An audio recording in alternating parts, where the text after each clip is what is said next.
Okay, so welcome everyone. Today we're gonna be taking this calamity for another spin. All right, this is a list that I've been running, but we're trading the one-off tireless tracker that I usually run in the main deck, and instead we're playing this monster right here, this triple-headed monster. I played it through a couple of leagues last month, and I was not impressed, but I said that I was down to giving it another shot down the road, and that time has finally come. What's the point of Burn Willows? That's a good question. The point of Burn Willows is it's a dual land that doesn't hurt us. So we are not playing what's his name? Sulfur is no Carplusum Forest. That's the pain land. So it's a dual land that does not hurt us. It casts Scout on turn 1, as well as Steerings, and it's a green source, and it's also a red source for our sideboard cards. So basically, what we want there is an untapped source that, you know. Yeah, it also has the utility of being like okay against Grixis Shadow. It kind of like, you know, bothers them a bit. But it's mostly, I mean, if this were like a 1 mana add, rather, if this were a Taiga, we would probably run Taiga. I mean, it's not like extra value, you know. So yeah, that's what's up. So, the list is pretty much the same. I did not really make any changes since last time, since I've actually just been enjoying this list quite a bit. I think the trackers are actually really good. I think Bailoff, it's fine as a one-off, but you don't really want much more than that. The only thing I might consider is switching a Rex Age for a Nature's Claim or something like that. But it's just like, you know, what's really the point? It's better against KCI, so that's like the only real reason. But sometimes you really need to pact for the second one, especially against Blood Moon decks. So it's like, you know, meh. I'm gonna go with the Sage for now. We'll see if I wanna, you know, if we play a second league, we can like switch that around. There we go. All right, so here we go.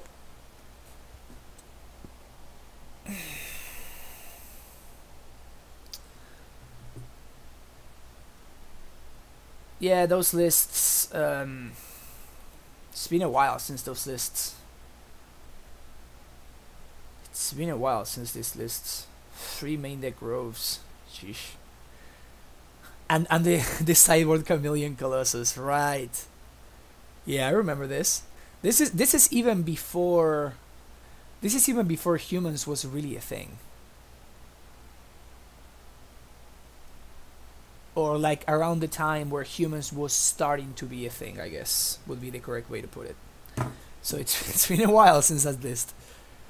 It's been a while. Okay.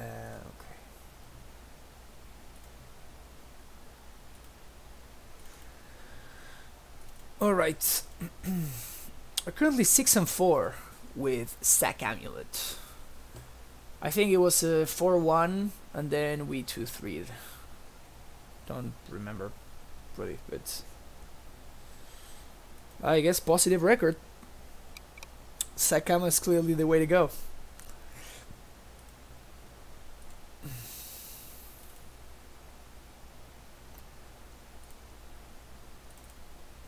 Okay.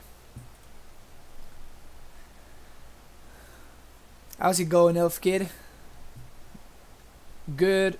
You're from Spain, right? So I was gonna say good morning, but it's definitely not a good morning for you. It's definitely much later for you. Yeah, but yeah, we're gonna be playing some Amulet today. We're gonna be playing some dinos. It's a buenas noches for you. It's a buenas noches for you. So yeah, we'll see. This has been. I'm surprised how this is still like going on in like the Amulet community. Like people are still like defending Zacama with their life in the Amulet threads. It's pretty funny. How lucky am I feeling today? I'm feeling pretty lucky. It's a turn 5 prime time. Uh-oh.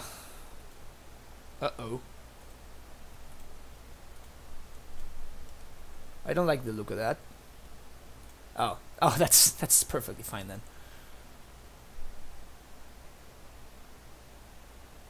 Oh, that's definitely not fine. Not fine. Azusa. Okay. Alright. So, if I play this, I should be fine. No, because I'm gonna make them gain life. That sucks. Azusa? No. Okay. Alright, so I can prime time this turn, but I cannot kill them because I need to make them gain a life. Also, I will be using...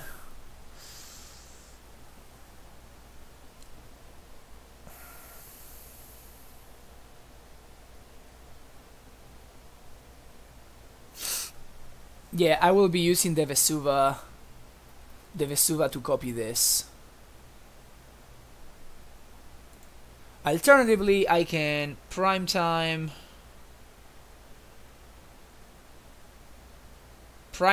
of whatever, but you know, one of this, so I don't need to make them gain life. I can go fetch Tolaria. I can go fetch Tolaria plus no, I cannot.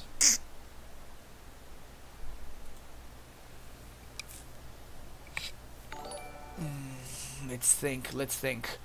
MJA9444, thanks for following. Appreciate it. Yeah, I'm trying to think if there's any way that I can get a blue pact. But I don't think there is one. I think I just need to tend them and bog.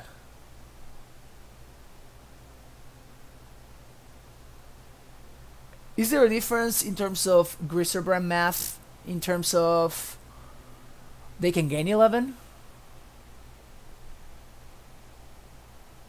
So I probably want to tend them, because if I tend them and they gain 11, they go up to 21 and they can only activate Grishoalbrand twice. Yeah. Oh no, but I need to give them a life in order to hit them for 11. Alright, so I play prime time of this and I swing for 8. I get, because I get Gemstone Mine and Slayer Stronghold, I swing for 8. And then I actually go ahead and get Bojuki Bog plus Tolaria West, I guess. Because there's no way that I can untap with enough mana. Yep. Alright.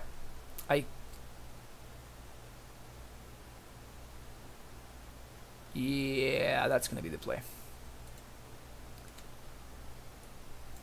Whoops. Green and a 1. Untap. Bounce the Grove. Yes. Yeah, it's so awkward that we drew the Vordos Garrison. So unfortunate that we drew the Vordos Garrison. White.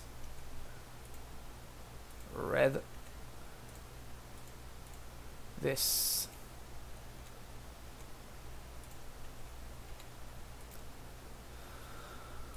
Bog and Tolaria.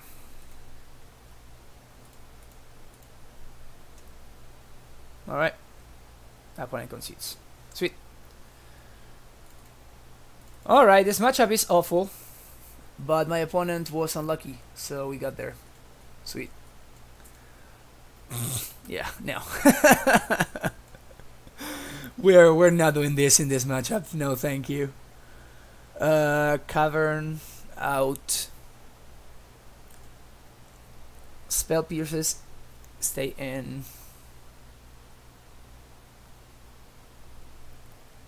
You like Ballista over the first tracker? I think Ballista is fine as a one-off, honestly.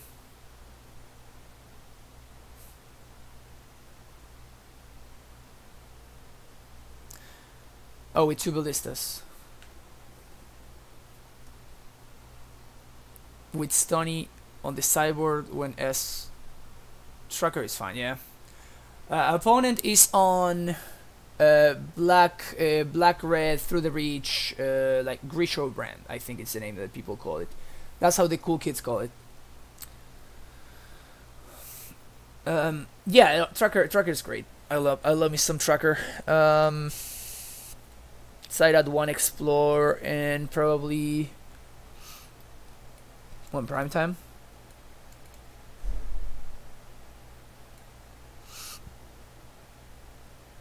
Actually, I'm gonna side out a Pact.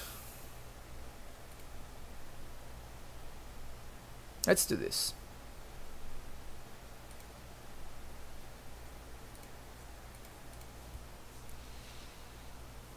They are gonna bring in Blood Moons. They for sure had 2 or 3 Blood Moons. I guarantee that they have some Blood Moons, and they are actually able to play their Blood Moons ahead of schedule. Alright. Sun is working out, unless I get turned to Mooned. If I get turned to Mooned, I get turned to Mooned. Whatever.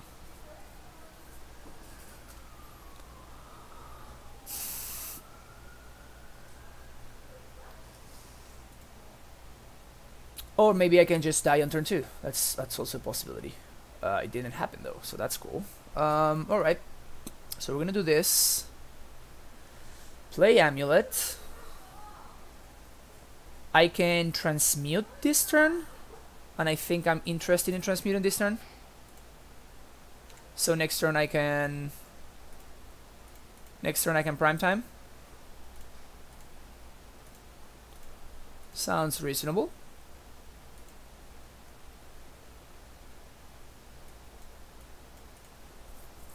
Night's Whisper. Oh, I like the look of this. That's for sure.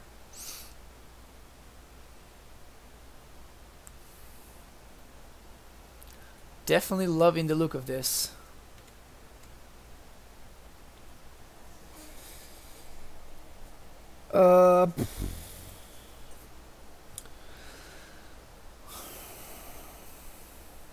Option A, I 16 my opponent. Option B, I play around Blood Moon. Now, in this specific scenario, Nature's Claim would be much, much better than this Reclamation Sage. Is there any way that I can 16 my opponent and play around Blood Moon? So this is going to be 1, 2, 3, 4.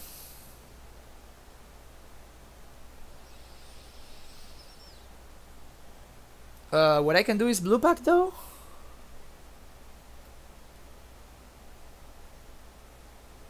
No, I cannot Blue Pact. Because I need to use all my mana. So I can only end up with a single extra mana of this exchange.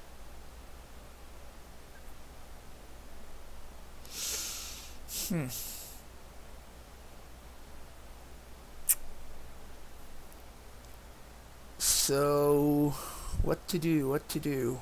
Bog doesn't do anything. Because if my opponent spends 3 mana to flashback looting, I'm actually happy about that.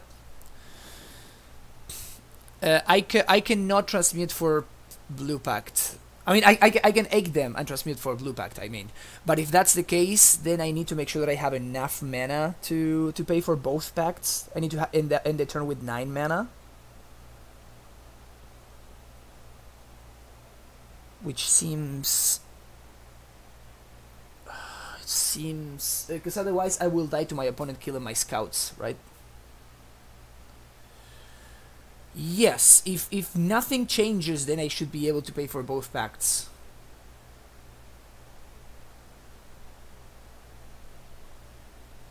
So I play this and this twice. I end up, I guess, with 4 lands in play. I play my second Sakura, and I swing with...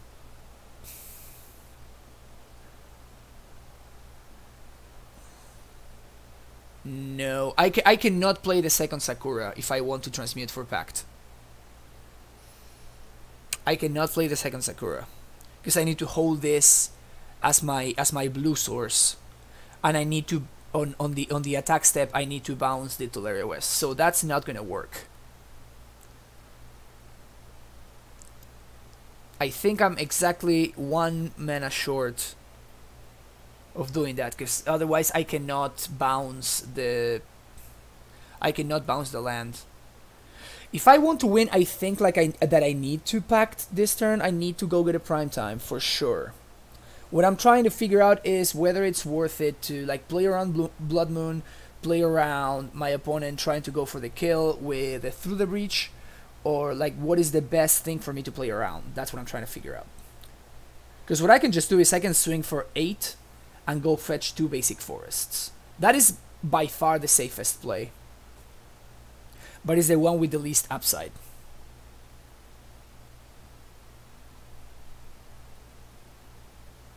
Yeah, but I have, if I play this Sakura and I use this mana, then I have to bounce the Tolaria itself in order to get it, to keep the Tolaria in hand, so I can transmute it. Make sense? So I cannot, and this is in combat step, and you can only transmute as a sorcery. So in combat I'm gonna get like Semi-Cross Chamber and Tolaria, but I'm gonna be forced to bounce the Tolaria because it's the only way that I can actually get it in my hand. Oh, you mean prime time and not attack?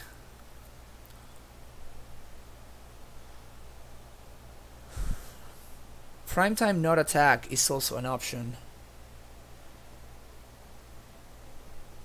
And I will end up with 1, 2, 3, 4, 5. No, I can make up to 8 mana on my turn, because I need to play 2 Grill Turfs here. On my upkeep, I can make it only up to... Oh no, I'm fine. Yeah, you're actually correct, yeah.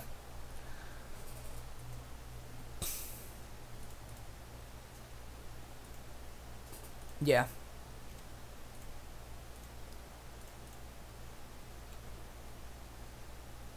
I mean, I might as well play this twice. Give my opponent the least amount of info.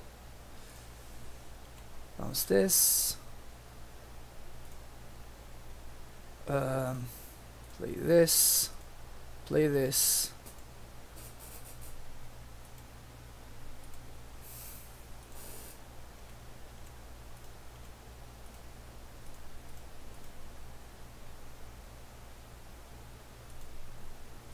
So my opponent needs to have removal for both dudes.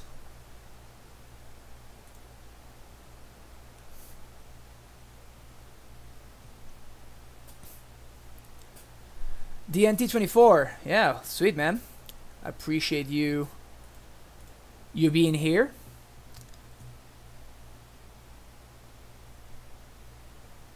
Yeah. So you were actually correct. Yeah, this is probably the best option. This forces my opponent to kill both of my scouts, and also be able to have something that I need to pact,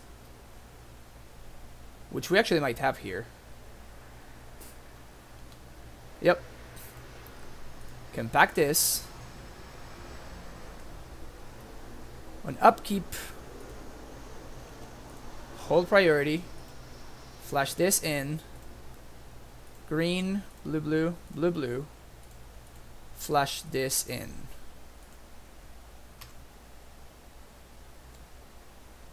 Bounce this one. One, two, three, four. Boom.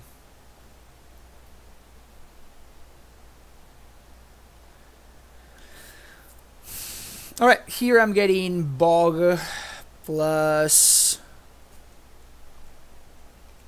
Bog plus Tolaria, I guess. Getting Bog for sure. And then... what can I get? Yeah, Tolaria seems like the best option. Yeah, nice DNT 24. Yeah, it did really well in the last MTGO PTQs. It did really well. It got second and like 11th or something. Hornet Queen main is... I mean, if you're expecting what I guess the people in the PTQ were expecting, meaning if you're expecting a bunch of humans and stuff like that, then Hornet Queen seems like a good thing to be doing.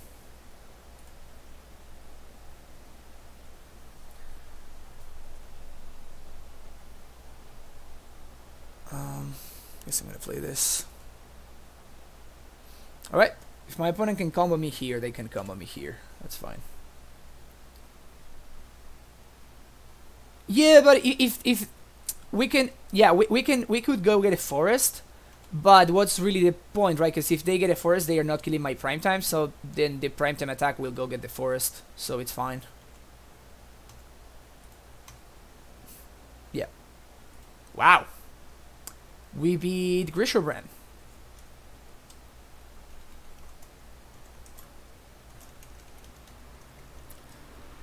Grishoalbrand is one of our deck's worst matchups, but the good thing that Grishoalbrand has for us is that the deck is just not very consistent.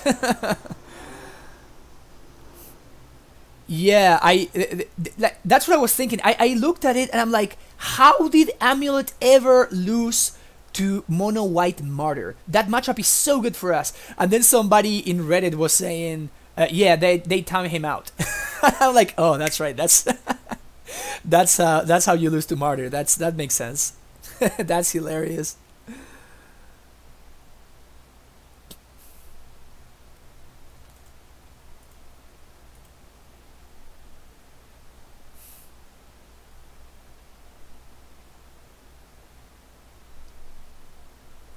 Wow.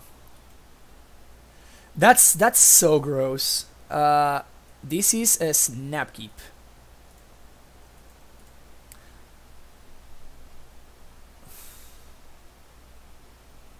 Yeah, that's an awful way to go, man. I mean, I guess that's part of the appeal of playing the stupid fucking Martyr deck. I mean, it is what it is. I think I'm gonna play Amulet on my turn 1, because I don't want to enable my opponent's Searing Blazes on turn 2.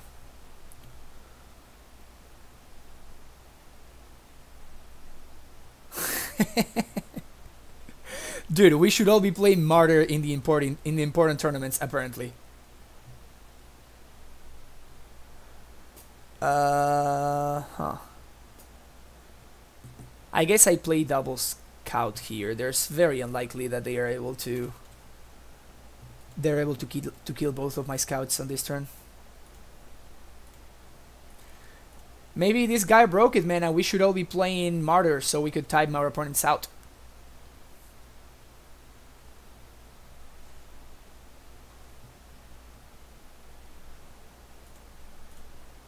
No blocks.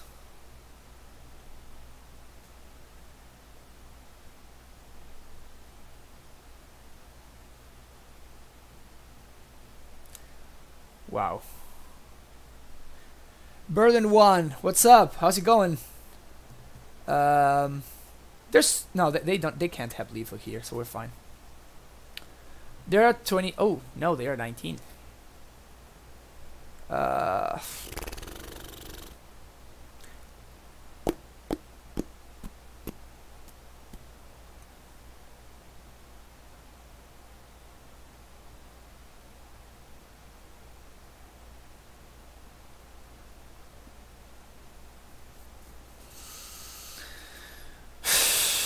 We really needed a bounce land here. We really needed a bounce land.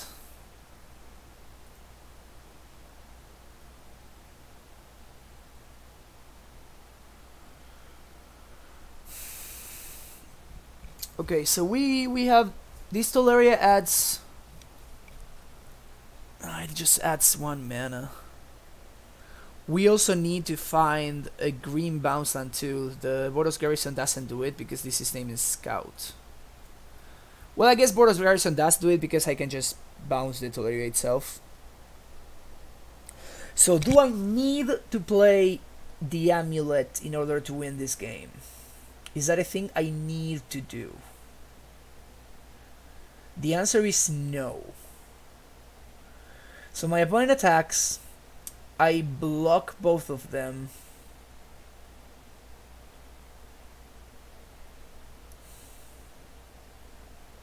If they have 2 burn spells, I die. Yeah, I think I'm gonna play the Amulet here.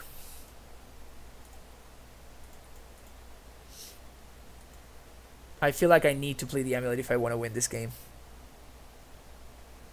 Man, any bounce land in any of these turns would have been the win for us, but just wasn't meant to be. Because next turn I will also need to like actually play Azusa in order to not die. Alright, what happens if I double block here? Let's say I double block here. If my opponent has 2 burn spells, they go face twice. And I die. But if this Eidolon survives, I'm still taking 2 here, so it doesn't matter. Okay.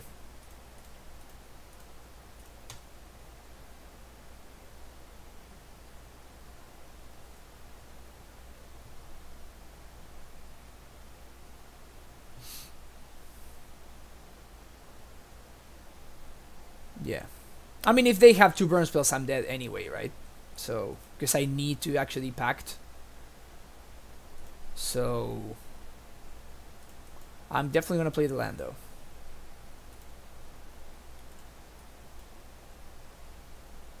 Suspend Riftbolt. And then I draw a bounce land. That would be like the most epic way to finish this game. Yes! Bounce land, bounce land. No! No! No! Dude, that would be like the most epic way to finish the game. My opponent suspends a Riftbolt with the win on the stack, and then we kill them from 17. Ah. Gross. Yeah, well, we're not getting there. We're definitely not getting there. Bailoff in, thank you very much. Fire Spout and K Return in, thank you very much. Ghost Quarter out. Rex Sage as a 1-off is fine. Explosives is fine. Yeah, I mean, we were close. It was just not meant to be.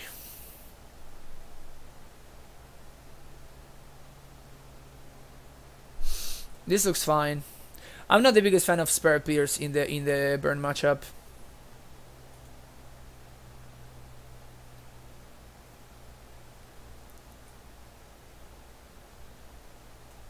Sorry, guys. Sorry, but yeah, he or she or it is coming out.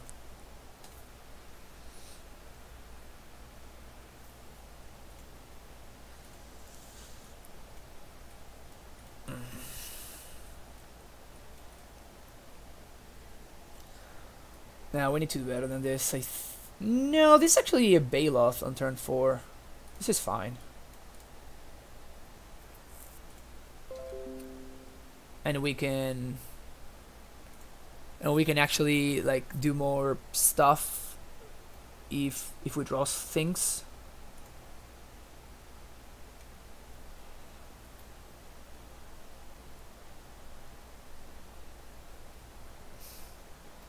Alright, Swift Spears in the house. Taylor Swift Spear.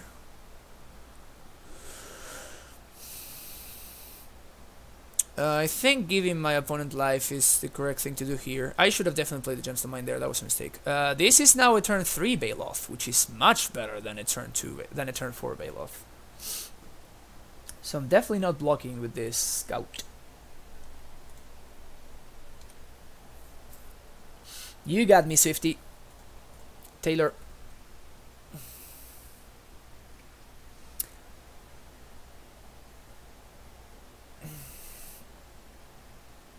Eidolon. Yeah, that's probably fine.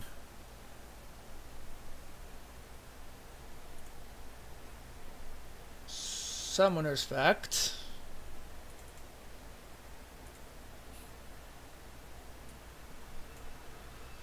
This should give us quite a bit of time.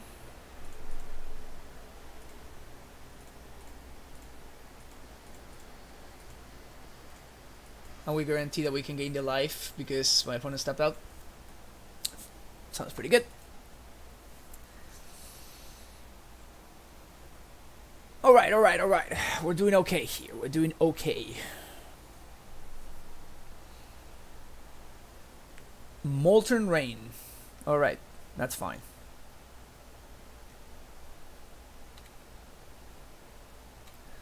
Upkeep in response to my pack trigger. Flash this in. Name Giant. Scout doing so much work. Scout doing so much work. It's awesome. Go. GD Culture. There you go. The sub went through. That's sick. Yeah, dude. Enjoy those prime times. Make sure you spam them a lot. Make sure you spam them aggressively. It's kind of weird that Burn went back to running Molten Rain now. I wonder what's the reason for that. What do I want to kill? I think I want to kill Eidolon.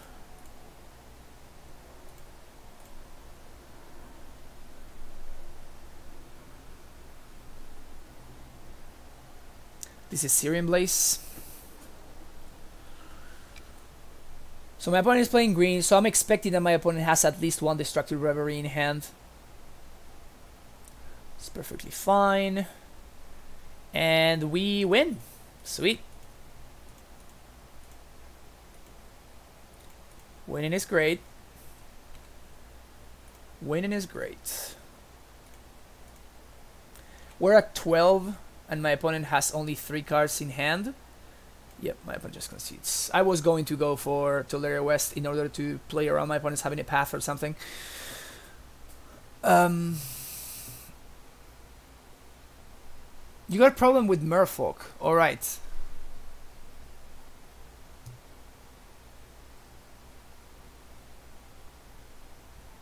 Yeah, the Trickster, it's not a bad card against Ass, to be fair. The Trickster it's okay. I think the matchup is just insanely good though. The fact that we can like we have multiple explosives and ballista and we can transmute for them, I think that makes the matchup quite positive for us. But maybe you just like, you know, had a rough draw. But honestly, I can't remember the last time I lost to Merfolk, to be fair with you. I think the matchup is really good. It's kind of like those decks that are extremely soft to explosives are usually very good matchups. Be it Merfolk, be it Boggles. Boggles, I think it's one of our best matchups. Yeah, I mean they have a fast clock, but their Spreading Seas, sometimes they are really good, but because of the bounce lands, sometimes they are just really bad. Tribe Scout is really good in that matchup because it helps you like flashing bounce lands in response to their Spreading Seas, so you can actually you know, whiff them so they don't get to draw the card. That is very good. No. I would never bring in Rurik versus Burn. This is not a card against the Burn. I think that people bring Rurik way too much. Rurik is not a card against Burn.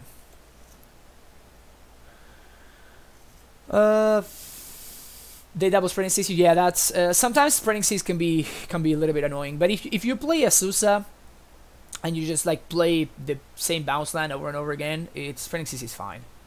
No, Burn is Rurik is not good against Burn, because usually by the time Rurik comes down, we are at 6 or less life already, and our opponent is at over 12. So they really don't mind just going ahead and just taking 12 in order to deal us the last 6, and then Rurik is just like a 6 mana do nothing.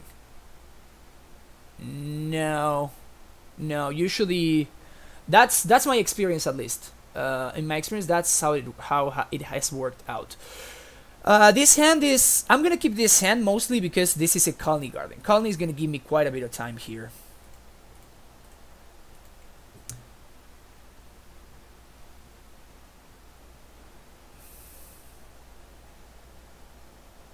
Drawing Rex Sage, sure.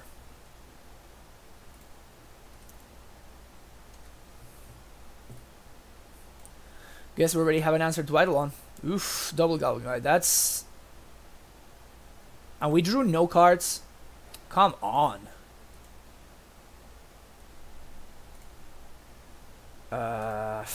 Amulet.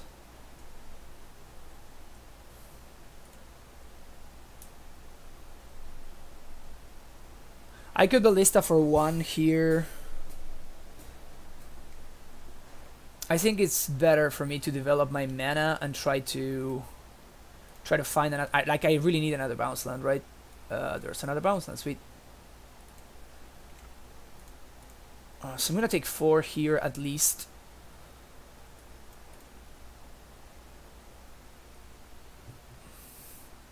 Yeah, Rurik is not for every matchup. Alright, this is good. This is good. Eidolon.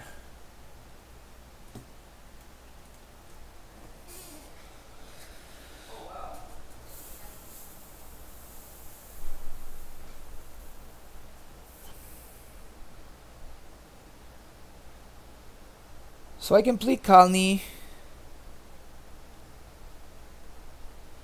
Play Colony. Get a blocker. Tap 3, play Rex Sage, blow up my opponent's Eidolon. I would go down to 10, but then I have 2 blockers. Yeah, that seems like the best play by a mile.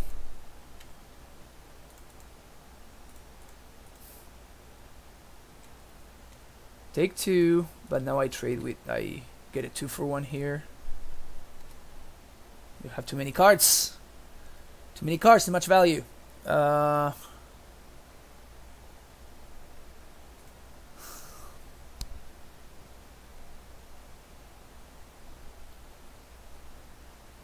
guess I pitch the Ballista or the Vesuva. Probably a prime time. If they have Molten Rain now that they drew their 3rd land, that's problem. That is way better for us. Okay.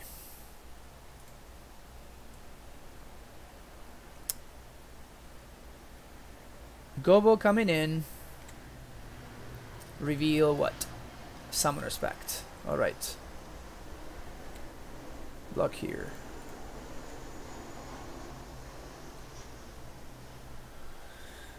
Fetch, fetch. No, no.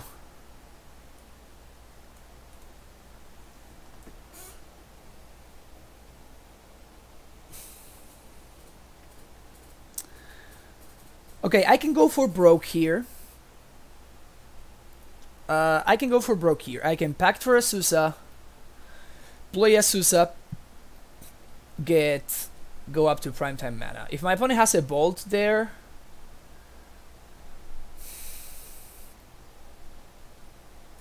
which is probably quite likely, what do I do if that's the case? I can play Ballista on 2 if that's the case, but that basically... No, yeah, Ballista on 2. But that basically double time walks me. So I need to set up 2 turns in advance. So if I go for the Azusa play...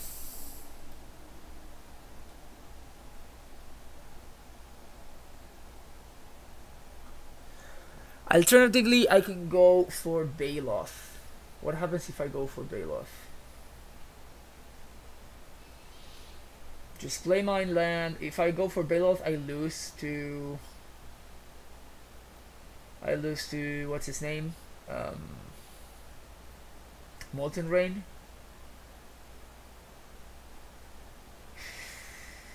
I mean, this is game 3 and we have 16 minutes, so I'd rather just take my time here and make sure I make the correct play. Yes, I could go get Baloth, go up to 9 life, and then die to Molten Rain. But probably if they had Molten Rain, they would have played it last turn already. So the question is, do I think that Baloth... Like, what do I think my opponent has in hand? I think if I Baloth, my opponent has at least 3... They have 3 spells in hand because they missed their land drop on turn 2. So they top deck these 2 lands in the last 2 turns. So they have 3 spells in hand. That's a given. The question is, does Baloth beat 3 spells? Considering that I'm going to have to time walk myself on the last turn, and Baloth is only going to be able to block 1 Goblin Guide.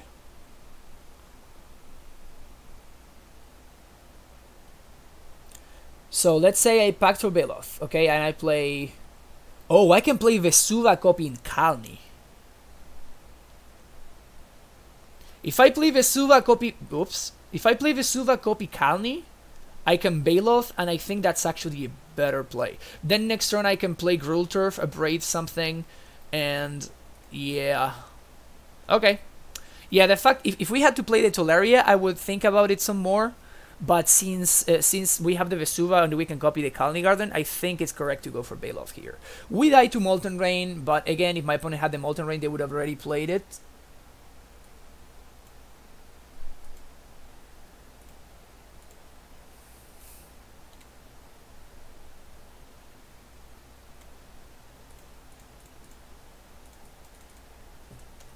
So now let's hope for the best.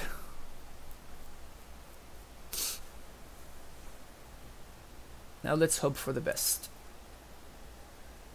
If my opponent has 3 spells that kill me, they just have 3 spells that kill me, right? They can like EOT Bolt, then like untap Bolt and like something else or whatever. More Gobos is fine. I can beat more Gobos.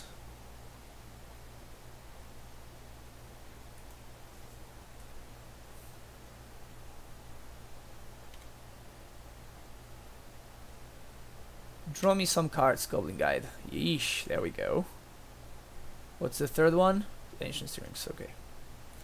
Block here, block here.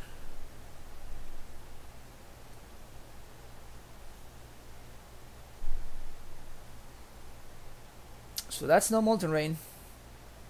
So that's good for me. What's their hand then? I imagine they have some kind of like Deflecting Palm or something like that going on. I'm feeling pretty dead here though.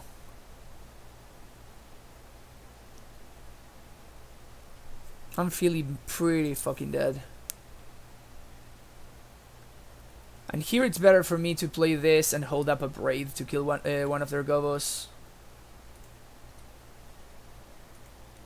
Ditch this and ditch Starings, I guess.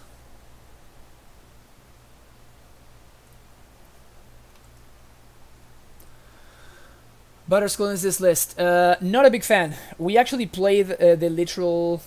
We played the literal list from the PT in a league quite some time ago. I can't remember how long ago it was. Like I think it was last month, at some point last month. Am I dead? Yeah, I'm dead. Okay. Well, sometimes burn gets you. Sometimes burn gets you.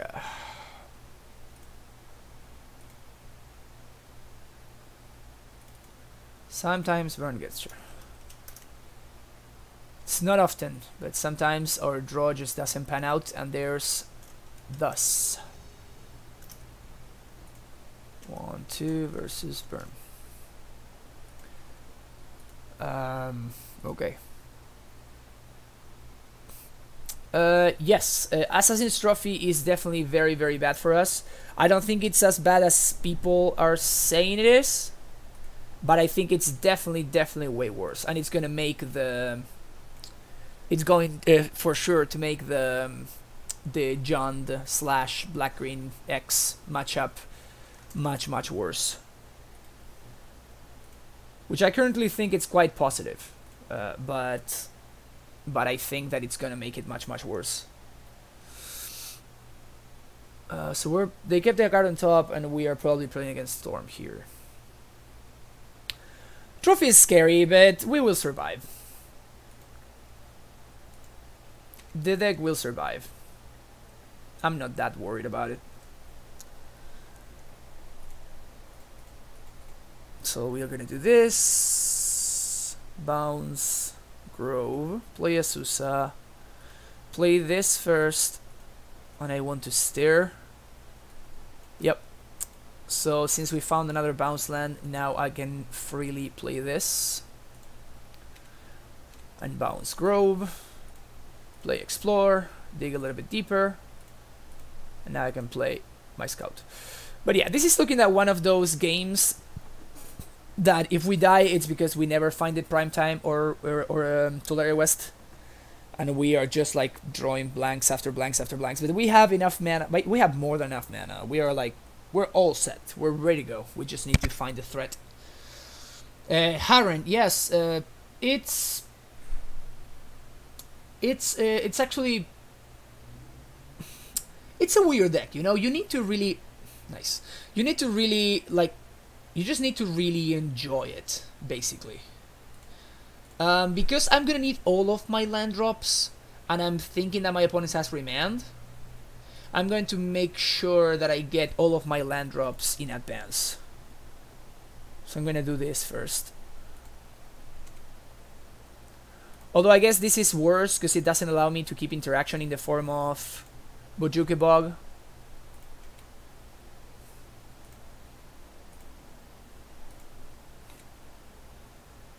Insensitive Bojuke Bog, that is.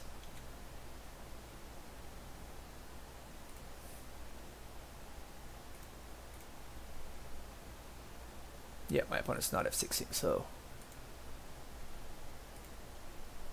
at this point they need to they don't remand it. Okay, cool, sweet.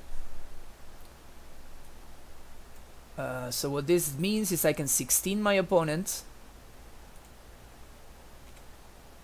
and I can transmute for Pact, unless they have unsubstantiate. If they have unsubstantiate, then that's fine, but we at least get to replay the prime time. No unsubstantiate. Cool. Same with this guy. I can 16 them, I think. Sun Home plus Ghoul Turf.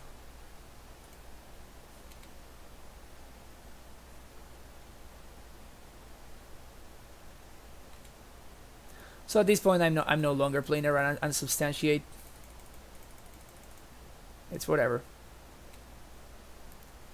Bounce the Sun Home. Swing for 8. 16, 17.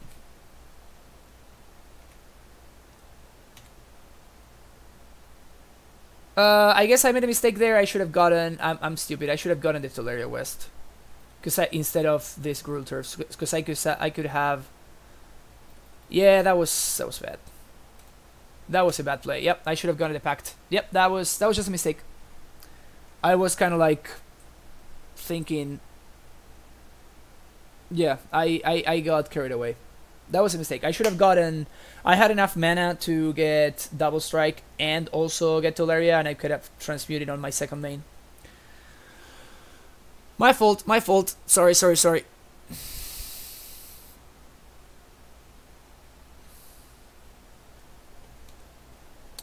So if we die here, it's gonna be my fault. They need to have land, mana dork, and then go off. Looks like they do. It looks like they do. Oh, this is good. This is good. This is good news for us.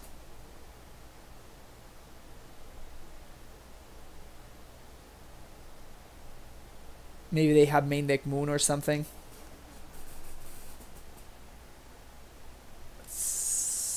What's going on here?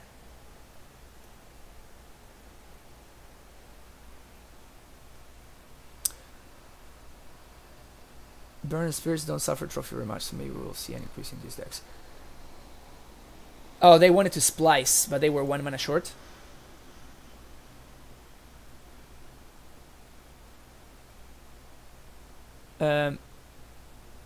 Yeah, it's the deck asks a lot in terms of, you know, being well practiced with it, and you know, being able to like find the correct lines or whatever.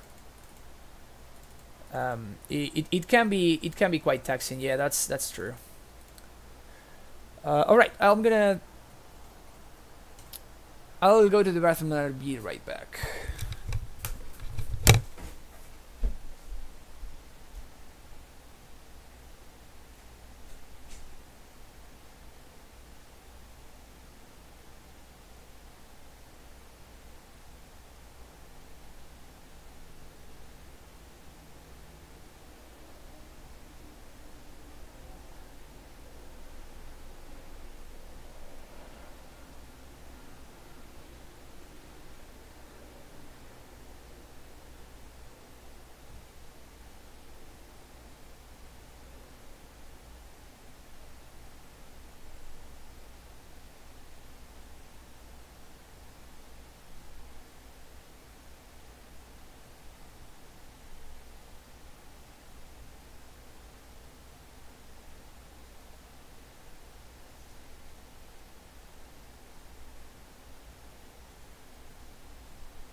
Alright, so Explorer's coming out. Some Prime Times can come out. Ballista out. Explosives is probably fine just as a one-off. And I want to take out one of these guys. Probably the... Ghost Quarter. There we go. Alright, sorry for that.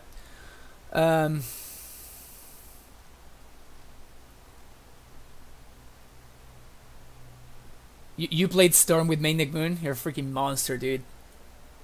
You're a freaking monster. This hand looks good. We can kill their turn 2 dork. It's pretty sweet. Okay, I'll keep.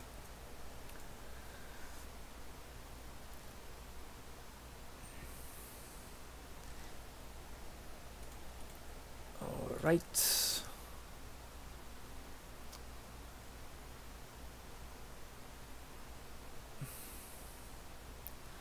Yeah, Canopy is pretty absurdly expensive right now. Yeah, I'm definitely gonna play Amulet and kill their Gobo here. And I'm probably gonna be bouncing this Teleria. I don't think I can get behind a land drop with this hand. I know that I just drew the Azusa, but I just don't think I can afford it. Just don't think I can afford it. What are you talking about? Iconic Masters was a great set. LOL. We can Titan this turn. So I'm very happy just, you know, playing this and playing my Azusa. And then making sure that I make all my land drops before my opponent can interact with this Azusa. And then go from there.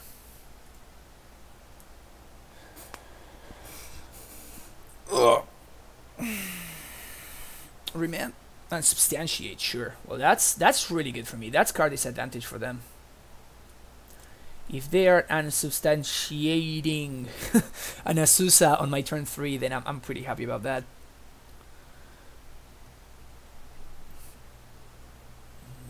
Yeah, they kind of need to do something about Canopy, though. It's getting out of hand, like, real fast.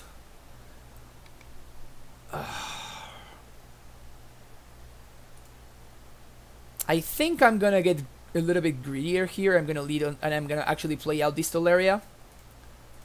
Play Azusa. Nice.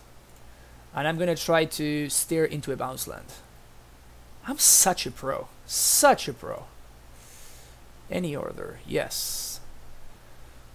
So I could transmute this turn, or I can hold up Spell Pierce. I think holding up Spell Pierce is way better. But playing this land is free, and it just bounce itself. So I'm gonna play the Scout here for sure. And we have, even if my opponent kills both of these guys, we still have a prime time with Spell Pierce backup coming up next turn.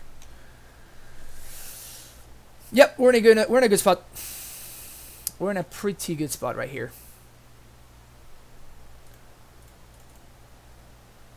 Make my primetime mana.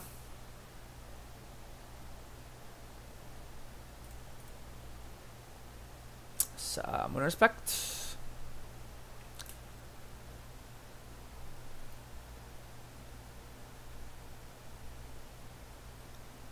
Nah, I think it's just better to kill them here.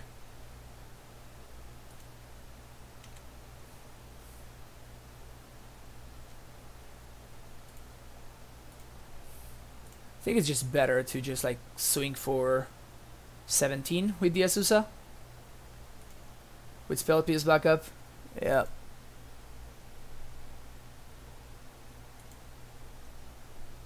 Can I also get Blue Pact here? I think I can get Blue Pact here.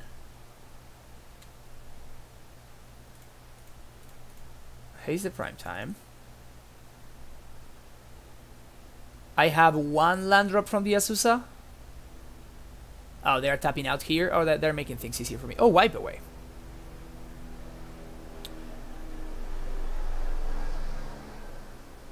That's perfectly fine. Again, all of this is just card disadvantage from my opponent, right? So this is perfectly fine. I just need to make sure that I don't screw up by not leaving enough green sources.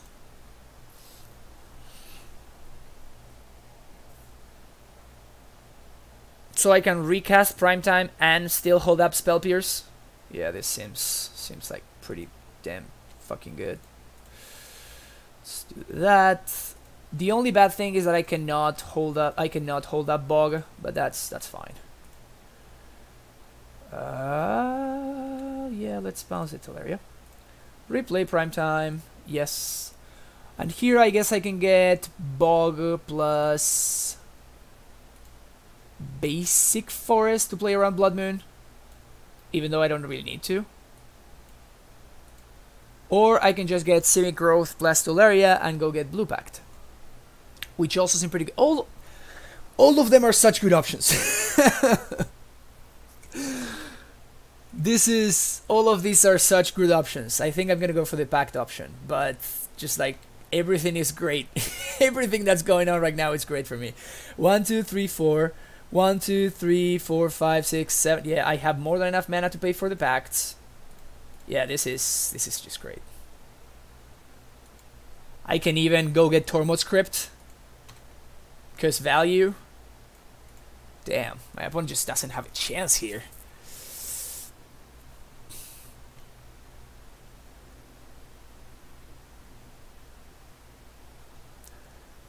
I pierce this, right? This is just it. You done? Done so. That's it. That's the game right there. That's what it was. Yep, that's what it was.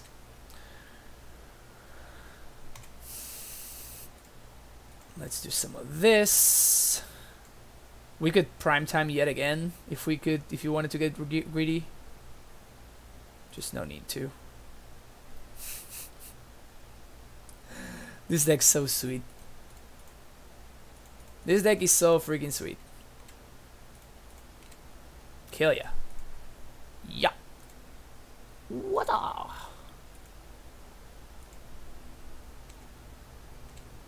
Are you dead yet? Are you dead yet? Yep. Sweet. Extirpate.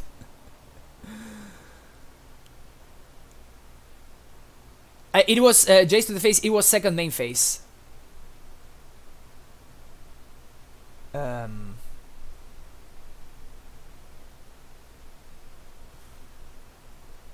DNT24. The good thing about pack triggers, in my experience at least, is that you only miss them once. Because you feel like such a stupid dude. You feel like such a stupid person whenever you miss a pack trigger. That you just, you know, you remember. That's been my experience at least. Yeah, our matchup, the matchups are weird today. The matchups are weird.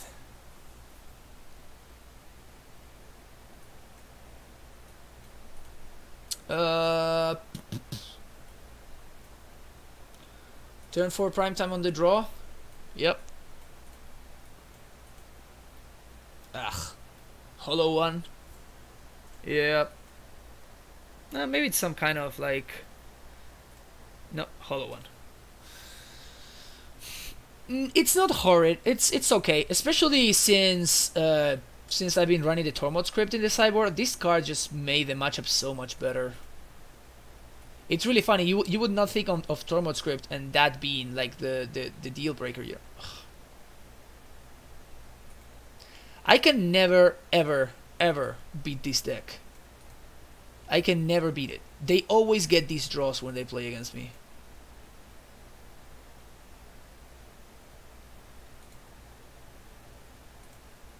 I mean that's something, I guess. But wait for them to burn an inquiry on my next turn and to hit my prime time. You guys will see. You guys will see. It's fun. Sure.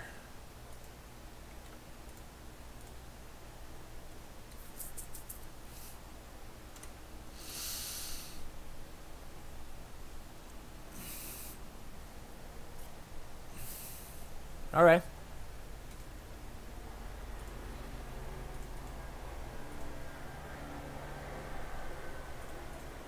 Asusa.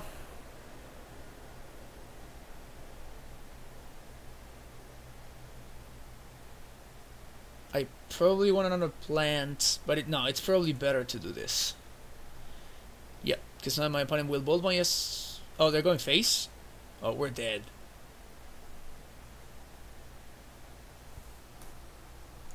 So I was completely tapped out, and my opponent slow rolled me until I did all of this. That's some BM right there. My opponent says sorry, didn't mean to so roll. Yep, I was already tapped out, right? Well, that's tilting. That is definitely tilting.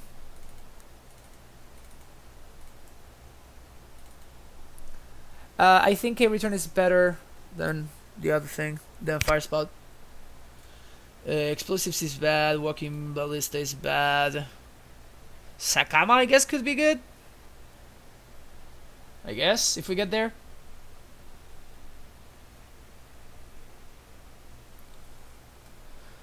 No, they just told me on. They just told me in chat that they were just F6'd, which is kind of like a thing that happens.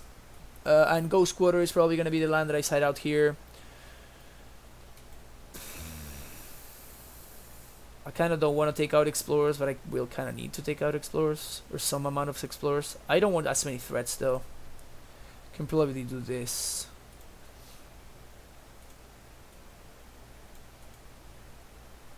In fact, I'm not so sure about Hornet Queen.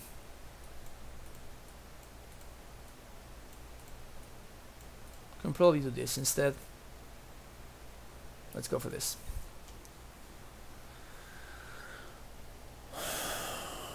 Okay.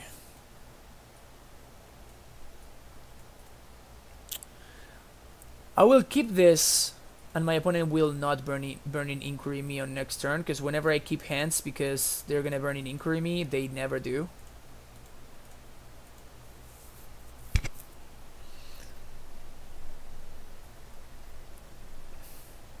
That's fine. Giant. Play Amulet. Go.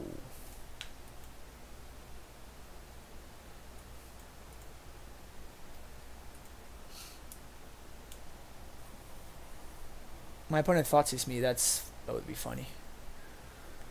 Phoenix right there. Just one hollow one, please. Sweet. Just the one. All right. So red and 1. Destroy target artifact. Dead. If I draw a Susa, then of course playing this out is worse. If I don't draw a Susa, then playing this out is better. Especially consider that my Gemstone Mine is gonna die. So this is probably the correct play there. Burning Inquiry. There you go. That wasn't hard. It was not great, but I would have liked to have kept that one or that one. But this could have been much, much worse there. Oh, they also have the Thoughtseize. Okay, so now it worse. Now it was bad. Of course, for a second I thought that, you know, I could get away with something. For a second I thought that I could have gotten away with something. That makes way more sense now.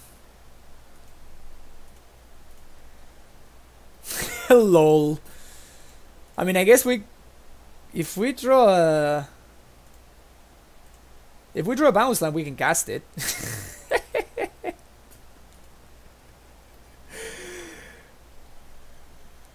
All right, give me a bounce land, deck, please. Please give me a bounce land. I beg you. I beg you, because now my opponent will get a Gurmag and oh no, okay, that's.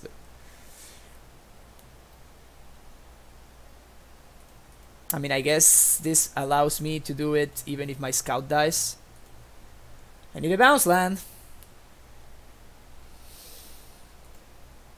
I need a bounce land. This is fucking killing me.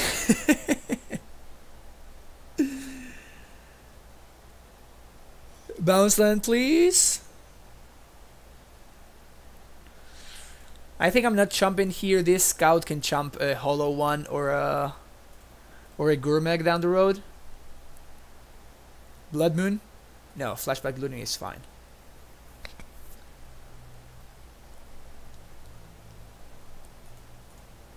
No Empty Boy. Bounce land.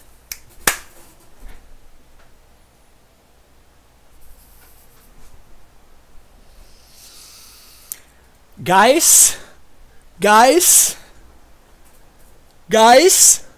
we might get there. Whew.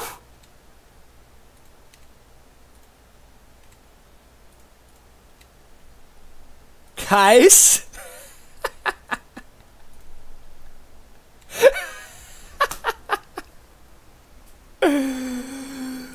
Oh God. Alright, that was pretty sweet. To be fair though, in this board, Trucker would have been the nuts too. It would have drawn me so many cards. So at that point, like basically everything gets there, but because it was the Dino, it's just so much more exciting, you know? Damn. The Dino. That's hilarious. I'm enjoying the memes though. I have to say I'm enjoying the memes. Yep. Sneap.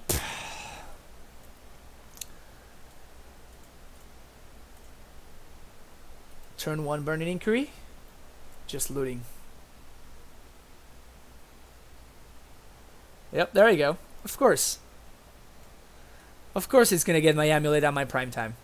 And the best land that I had in my hand. You guys see what I'm talking about? What the fuck is this? What is this?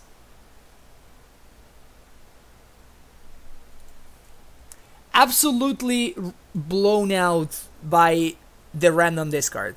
Every single freaking time. Every single time. Same thing.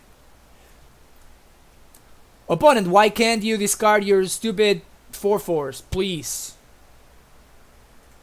That's not a bad one, at least. Unless you get to do some ramping here.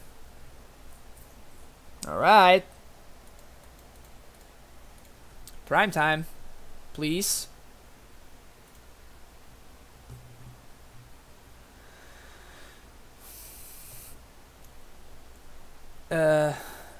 I don't think that there's anything that people can do game 1. I mean terminate, but I don't know if Hollow One runs terminate in the main.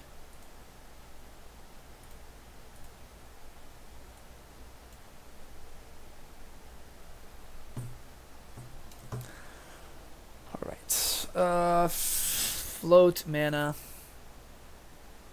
Let's start here. I definitely am going to play the Garrison here. And I'm going to bounce the Simic so I can keep going. I think I want to lead on Explorer, because if I don't do a prime time, I can just concede and move on with my life. Is that good enough to keep me alive? I think it might be. If I play this...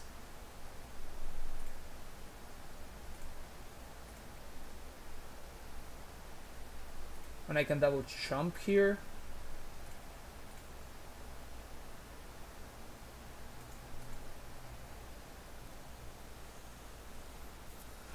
Oh.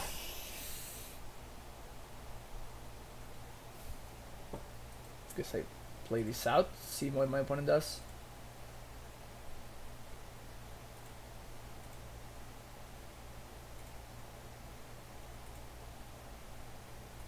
Okay. Play this.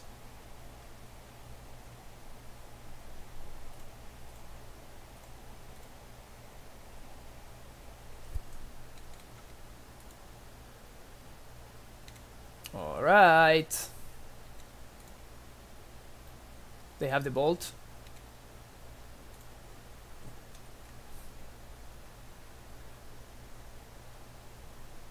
No removal, please.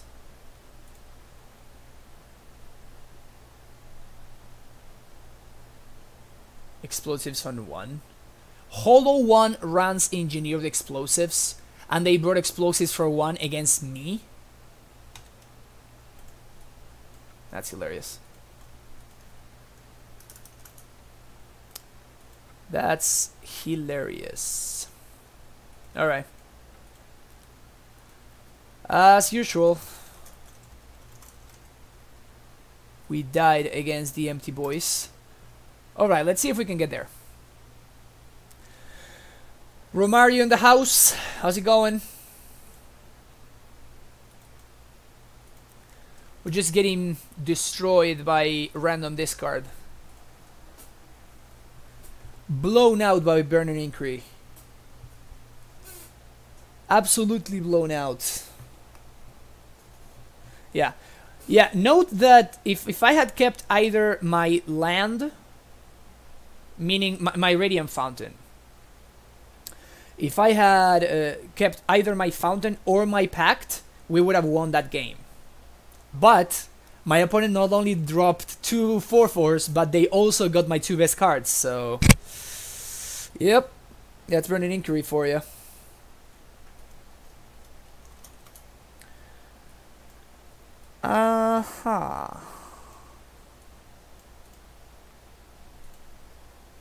I'm on the play. Okay, I'll keep this. Grilled cheese. Good afternoon. Oh, my opponent says hi, I punted away the last match.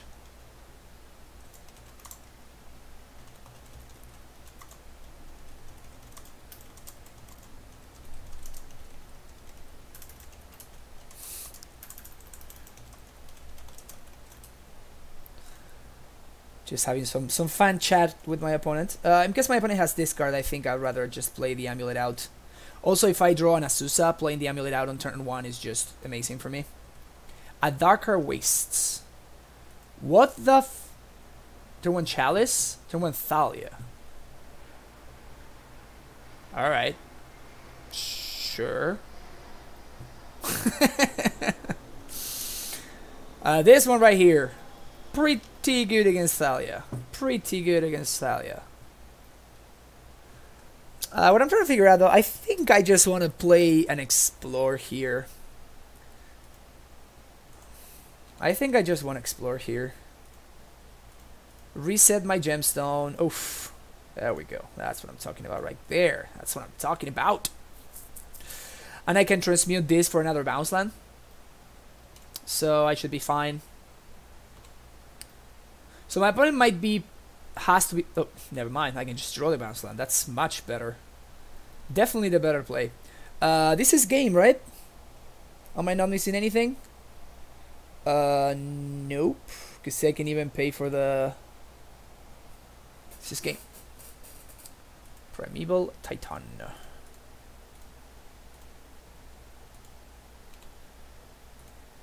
Pay 2. Bounce. Play land for turn. Of course, I play this. I used the ability before to play around Path, or I mean, I guess potentially my opponent could even have Bolt. I doubt they have Bolt in the deck, but they for sure have Path. So by doing it this way, I can get to cast the Prime Time. It's just a, you know, a matter of sequencing, right? My opponent just concedes.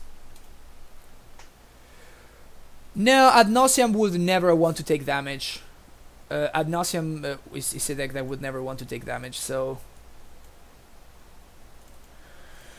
Yeah, so this kind of matchup, the one that we have right here, is one that for sure gets much worse with the absence of Dismember. A Braid is way worse against this kind of like Eldrazi style decks.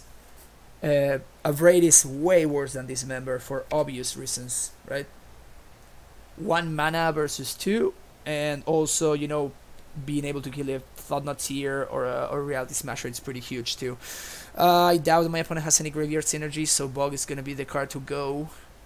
And this is looking pretty good. I could probably play another Explosives too. Sage is also a consideration, but I doubt that my opponent is playing... Either Bile.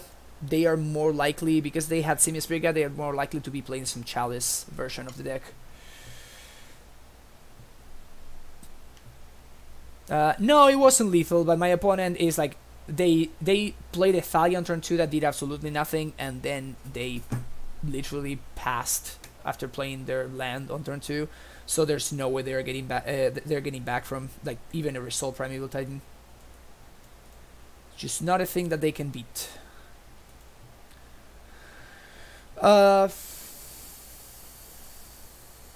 What do I want here? I can probably cut his Steerings. Steerings is not gonna be great in the face of Thalia.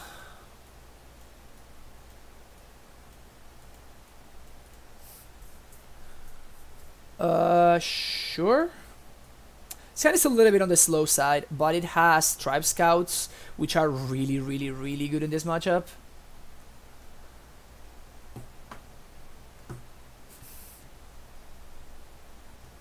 I already have a pact, I have some interaction. So I'm okay with keeping this hand. Oh, nice. My opponent played the one land in their deck that allows me to play Scout on turn 2. Oh, never mind. I'm just great at this game. Now we're protected from Ghost Quarter, Field of Ruin, blah blah blah blah blah. Phyrexian Revoker. I guess we're not protected from Field of Ruin, blah blah blah blah.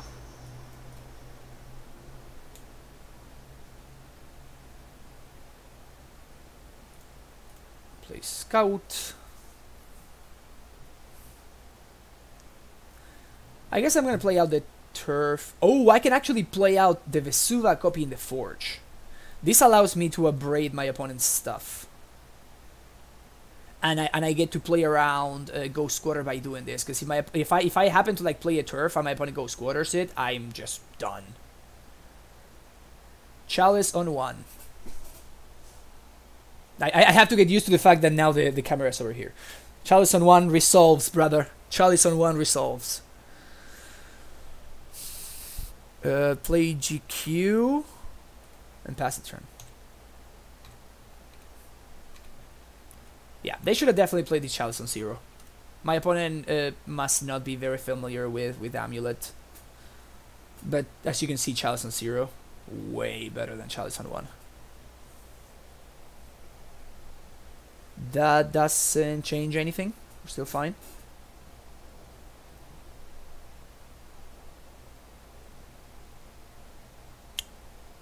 That actually does something. So deal 3 damage to target creature.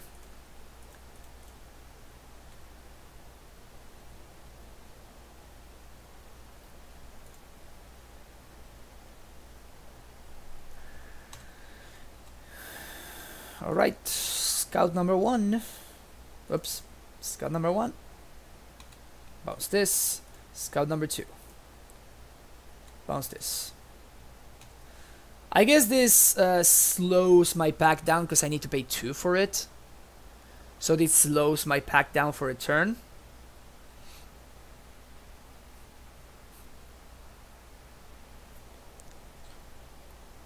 My opponent is down to just a single card in hand. 1, 2, 3, 4, 5, 6. What? No, 5, 6, 7, 8. Oh, I have enough to pact. Oh, this game is over. 1, 2. I'm so smart that I bounced both of my untapped lands. Yep. That's primetime mana. Primeval Titan, there we go. If only you had put that Chalice on 0, opponent. If only you had played that Chalice on 0.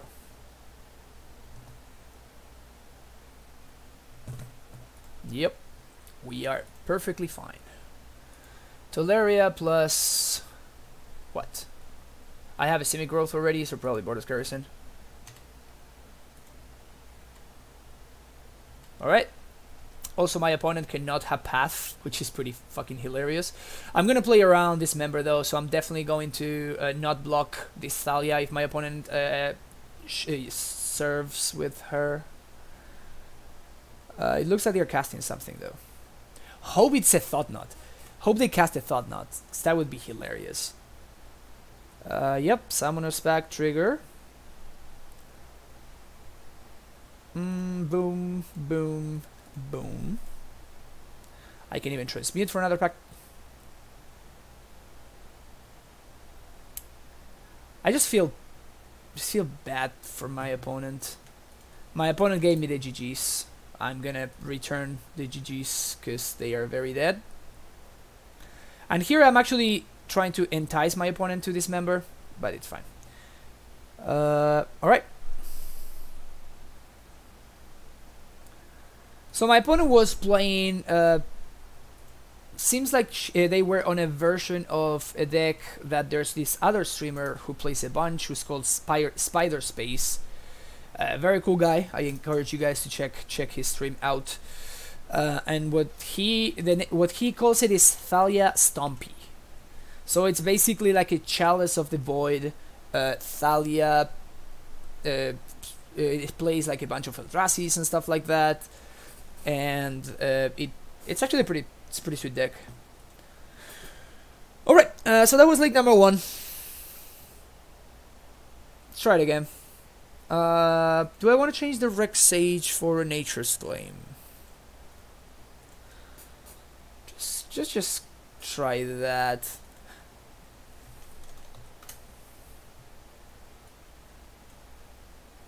Let's do that switch real quick, see how it plays out. Yeah. Yeah, Spider Space, he plays a lot of Death and Taxes.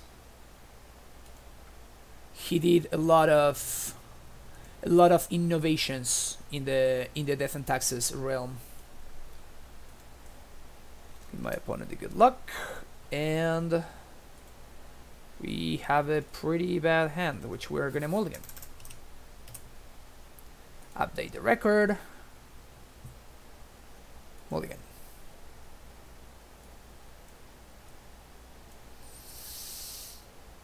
Better, I guess.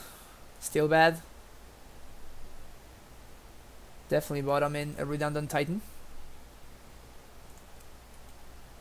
You gotta be shitting me that we're playing against Ponza.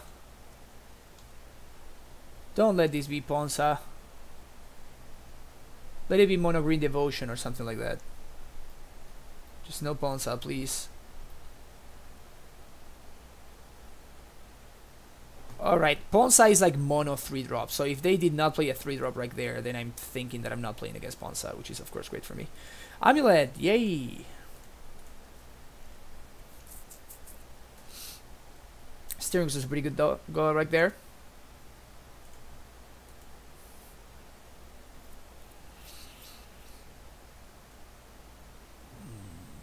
I guess they could be playing some kind of Sahili deck, maybe? Maybe? Okay, this will probably answer our question. Maybe they're playing elves. Our elf would be a spice in an elves deck.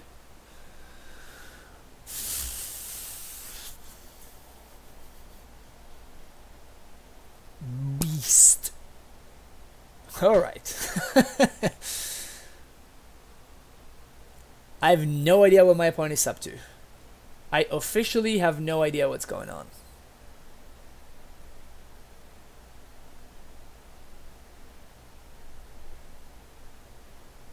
Don't let it be acidic slime, that's the only thing that I asked for.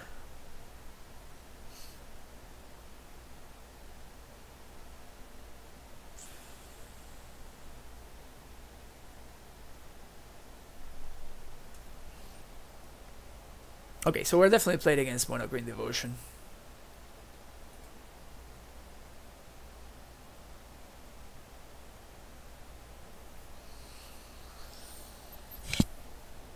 Oh. I can play a Sousa here, and I can pay for my Pact, and then I play a Prime Time on my turn 4. The problem with that is if my opponent has another Primal Command, they just win the game on the spot. So, do I play around second Primal Command? Also, my opponent exiled the Simian Spirit Guide. Alright, I'm not gonna play again around second Primal Command. I guess Beast Within also kills me. I'm not going to play around it.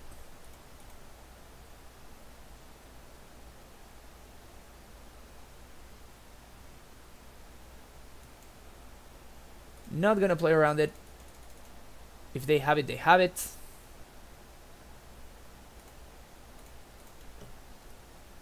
Go. Mono green control. I imagine mono green control is like the same thing as what I'm talking about, right? We're talking about Primal Command, like a bunch of like Eternal Witnesses and like shit like that. This looks like Primal Command mana. That's basically the same thing. Alright, they got me. Braids, yes please. Nature's Claim, yes please. Tracker sounds pretty good.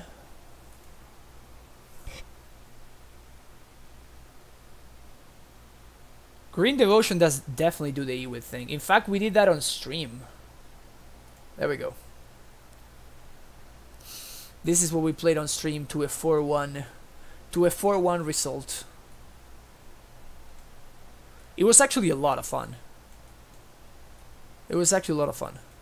And yes, we definitely did the Primal Command Eternal Witness thing. It was pretty great. Alright.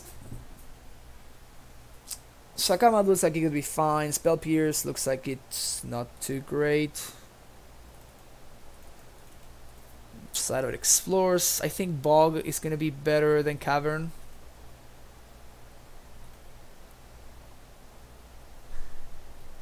I kinda want Tracker. I think Tracker could be really good in this matchup.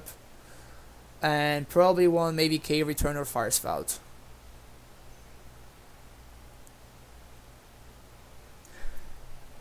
Yeah, but honestly, like every time that I played any kind of like Green Devotion list, it was playing Eternal Witness, Private Command. Like that was actually like the thing that the Green Devotion deck was doing.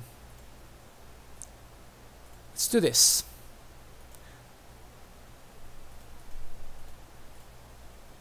Yes, please. Yeah, Scout is gonna be an absolute house in this matchup. Scout is gonna be an absolute house.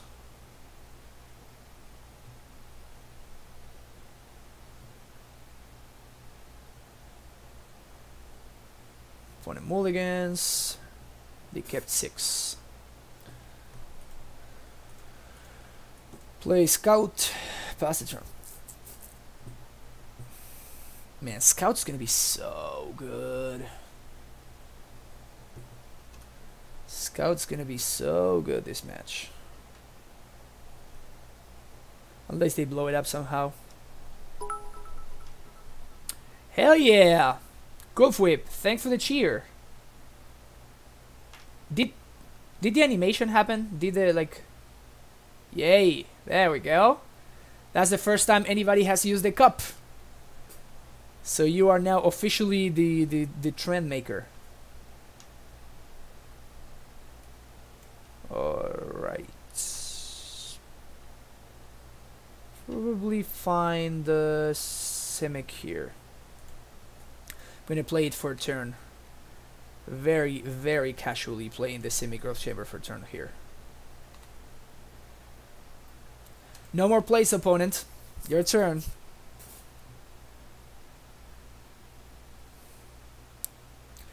We did some single Trinket Mage testing here, and it was actually not bad at all. I think it was better than Zacama. I think it was better than Zacama, to be fair. Trini Sphere. That card does literal nothing against me, so this is great.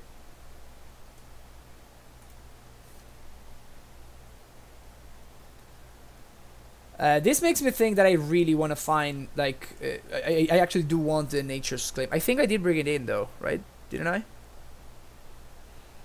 I? Yep. Yep, Nature's Claim is in. Okay. Ancient Steerings.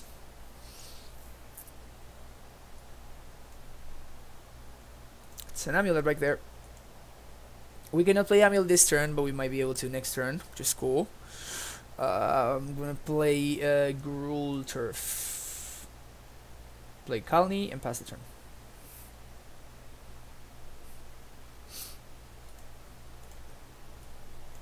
We already have multiple prime times.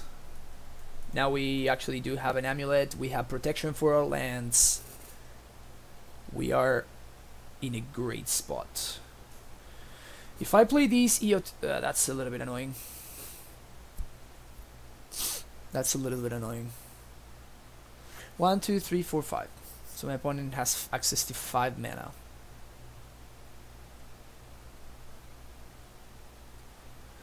Yeah, the cavern was weird. The cavern was very weird. Maybe it's because they want to like cavern on prime time and like get that going. Maybe that's the idea behind it. I'm not sure though. It sounds a little bit sketch.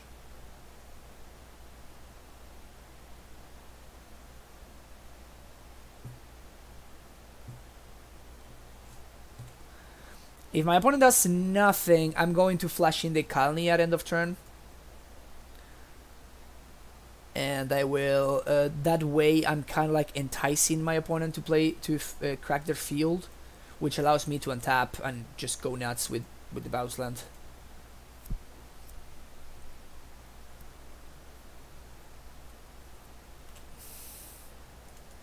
Activate Scout. You sure you're not tempted to crack this Field of Ruin? So enticing, huh? We're gonna do it on draw step.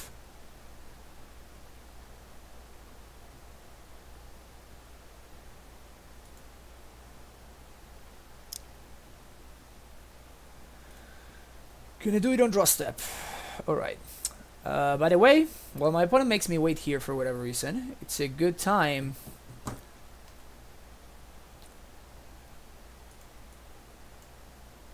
Never mind. Upkeep. Why do it on upkeep? Makes no sense, opponent. But I really like my opponent deciding to like destroy their own land. Woof. Woof. Play Amulet.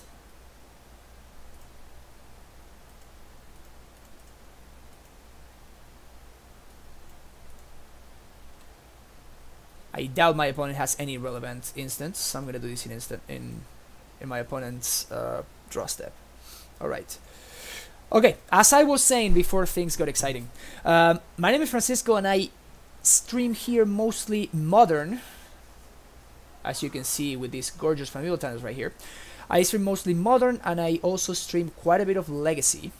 So that is what you guys are gonna find a lot of in this channel. That doesn't matter because we already have the Amulet in play, so that's great. If you guys have not done so yet, then please consider hitting that follow button, which is going to be free, and that way you can get notified whenever I go live, and you can check out the stream and you can hang out here, which is always a good time. And also, I am a Twitch affiliate now, so you can also, let's do this, you can also subscribe to the channel. And if you subscribe to the channel, you also get this gorgeous, magnificent primetime emote, which you can feel free to spam as much as you want in any other channel.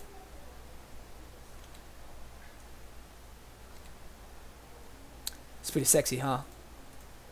Look at this. Look at this guy right here. It's coming to get you. It's coming to get you. I'm gonna bounce and protect this stronghold here.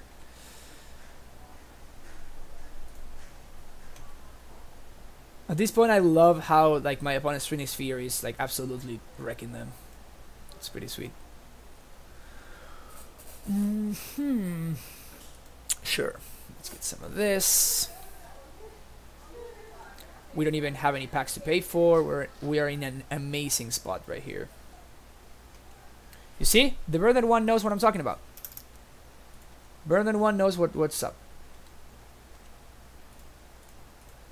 Transmute. Go set up my... Actually, I think I want to get Ballista here.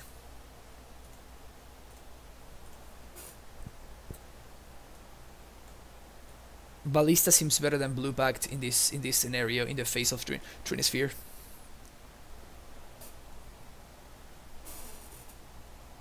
Yep. That's what I thought. Let's think. Do I want to change anything? Yes, you can use this emote in any channel in Twitch that you want. So make sure you spam it everywhere. Death for Talia. So your nickname of DNT24 now makes more sense. Alright, anything I want to change?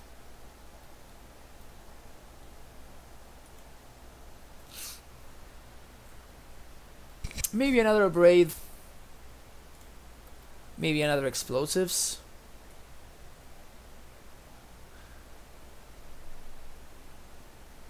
Opponent seems to have a lot of 1-drops. Nah, this is fine. This is fine. On the draw, I probably want a second Abrade though.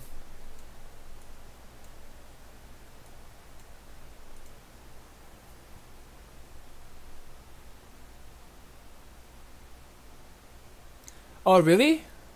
Dude. If you like Amulet, you've come to the correct place.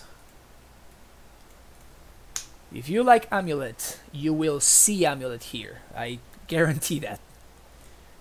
You're gonna find plenty of Amulet here.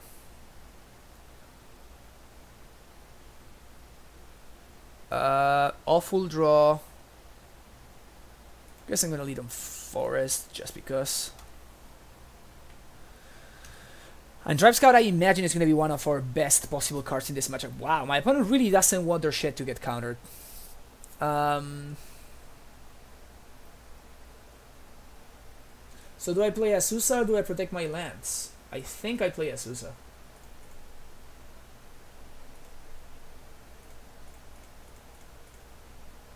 Who's the ramp deck now, huh?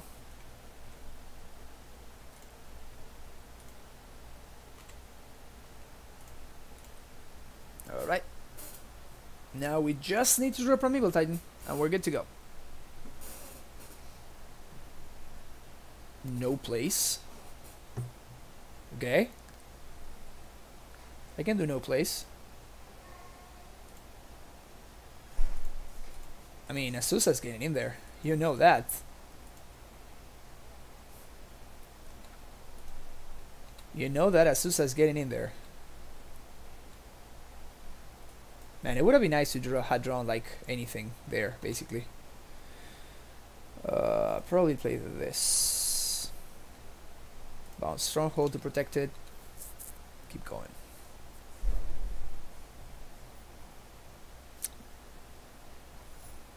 Five mana. They cannot Primal Command, so this is pretty great. I mean, they can like gain 7 and like go fetch a creature, I guess, but they cannot like prevent me from drawing because of the scout. So this is great. It's pretty freaking awesome. All right. Well, I'm gonna make sure I'm not F6'd, and I'm gonna get some water. I'm getting thirsty. I'll be right back.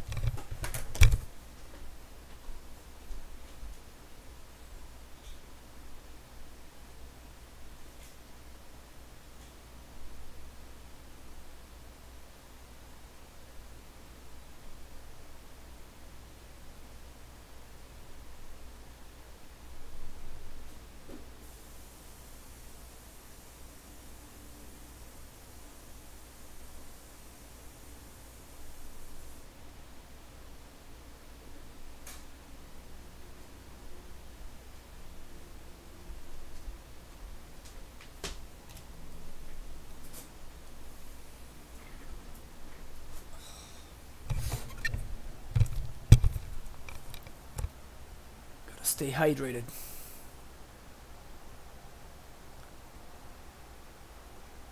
Wow, my opponent is really tanking about this.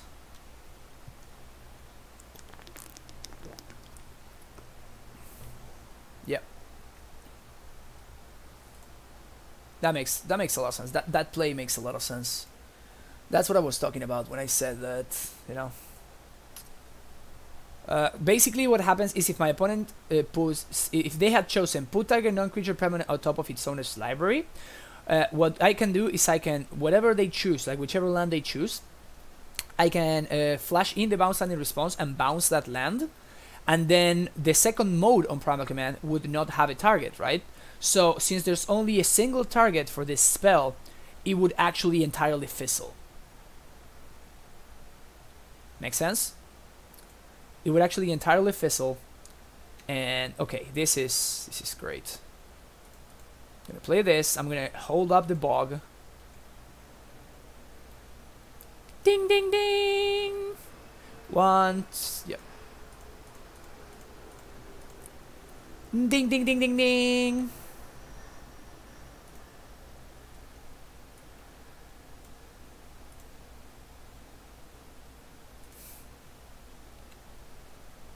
That's the sound of my opponent's hopes and dreams getting crushed by a big bad boy. So I'm trying to not play the bog, so if my opponent plays the Iwit, I can, in response, activate the scout and just get him. Just get him. Yeah, I guess I'm gonna take this chance to like stock up on Tolaria Wests. I still have the scout in play, so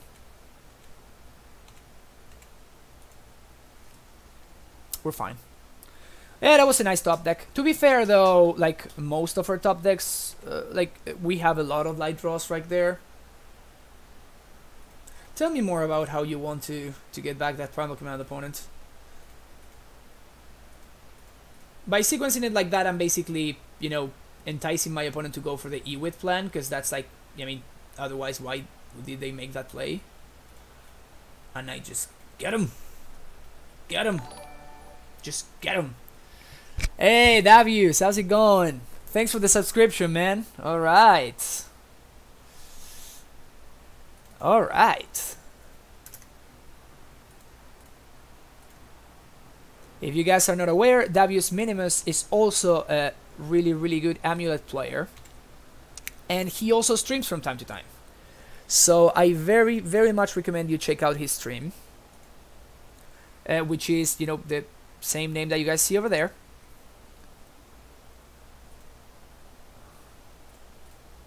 That's 5, 6, Pact.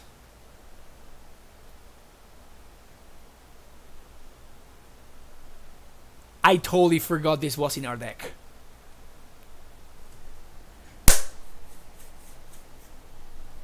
Opponent. Ah.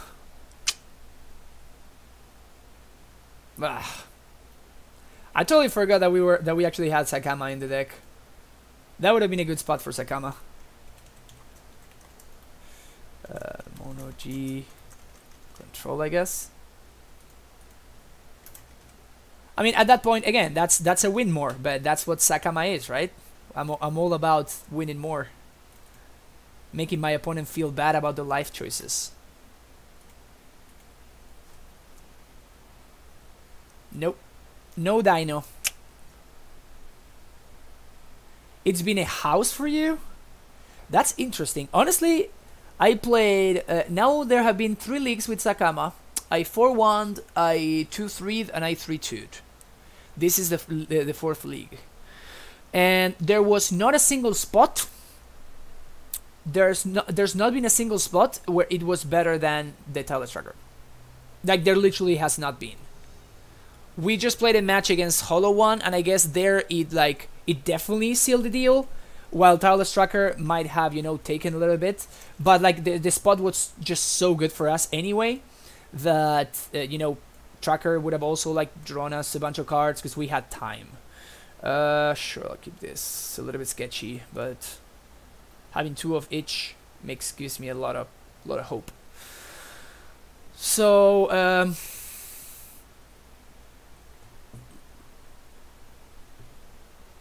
yep. Honestly, there was one match against humans where I had like enough mana, and it would have taken me out of a spot for sure.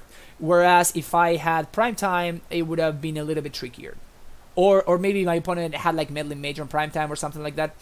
So that was the case. I think there was once where we won the game and we were like, oh, okay, that was cool. That was Zacama doing some work.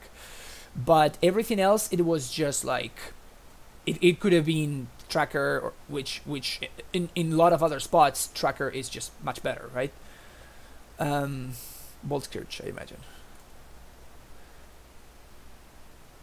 Yeah, but I think Ballista's better than that,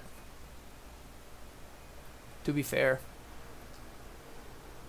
I think Ballista is a staple in the deck.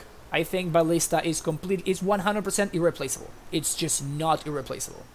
It's not replaceable, I mean. I think Ballista is a must. You need one walking Ballista in your 75. you need to be playing one Walking Ballista in your 75. That's not a question. Because you cannot transmute for Zacama. And sometimes, like in this board, for example, Zacama does nothing. Ballista on 2 wins the game for 4 mana instead of 9. And there's a lot of situations like this. I've traded Ballista for like turn 2 Bob. I've cast Ballista. It's too good, right? And Zacama doesn't do it. Zacama is a late game card. Ballista is a mid. It's an early to mid game card that's also really. You see, this is an. If I had a second land, this would be an insane draw. Unfortunately, I do not have the second land, but that's besides the point. Whereas Zacama would be a dead card.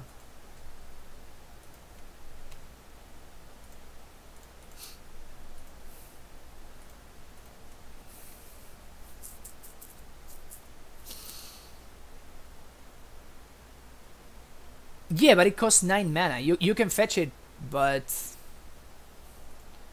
you can fetch it for sure. But it's just like it doesn't do anything in the early game.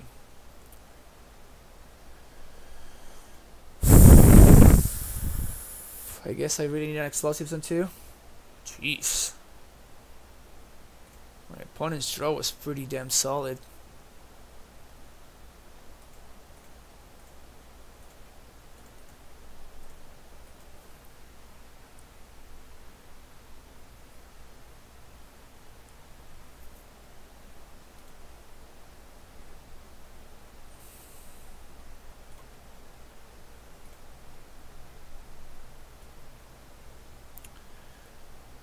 Yep, I guess it was not meant to be, huh?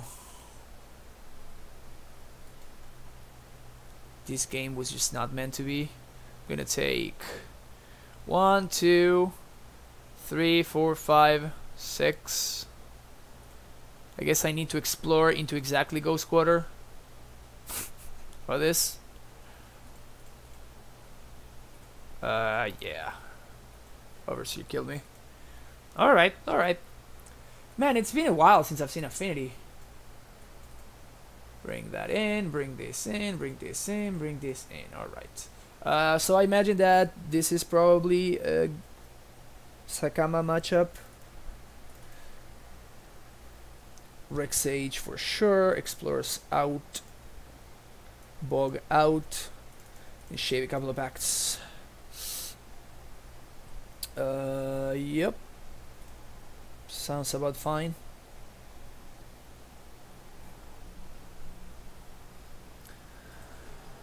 Yeah, I mean, honestly, that's why I'm testing it, right? Like, people are going crazy over it, but so far I just have not been impressed. So far I just have not been impressed. There have been no situation where it was good, and there have been situations where it's been bad. But I mean, I don't mean that there were no situations where it's good. There were, of course, situations where it's good. But what I'm saying is there were no situations yet that I've run off, that I ran into, where this would have been better than like a Tireless Tracker. And there were a lot of situations where having a Tireless Tracker would have been better than Zacama. Yeah, I mean, it's like anything. There's good spots for Rurik Thar. There's good spots for Obstinate Baloth, right? Always is a good spot for Primeval Tide, right? But this seems like it just doesn't feel like a main deck card, if you know what I'm saying. It's just not a card I'm excited to run in my main deck, and versus Tireless Tracker, which is a card that I am like moderately excited to actively excited to run as a one-off in my main deck. So that's the. Again, it's been 3 leagues, right? I'm not saying that it's bad, and my sample size is pretty small. Stop talking sense. Look, bro, if you want to dino, just dino, right? If you want to dino, don't mess with it. Just go ahead, just register it and have fun. But I think like main deck Tracker and sideboard Zacama would be closer to correct than the opposite. That's all I'm saying.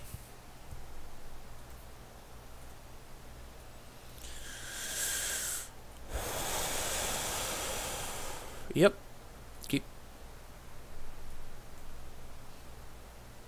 So this is a bounce land away from a win.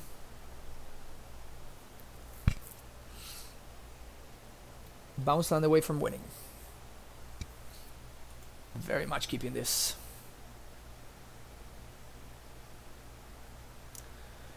Unfortunately, it is at turn 3 though.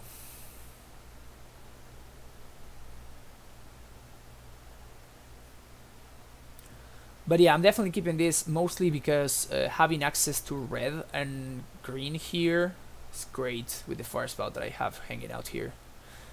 Even if my opponent has like a bunch of flying dudes, I can like not kill my scout. So much value, so much value. Alright, nope. This one. They bottom their card. They tanked a lot about whether to keep that card on the top or not. Ended up going with bottom. Alright, so we are just looking for a bounce land. Not much that we need. No much more than we need, I mean. Maybe they activate Inkmoth and they kill my scout. That would be fun.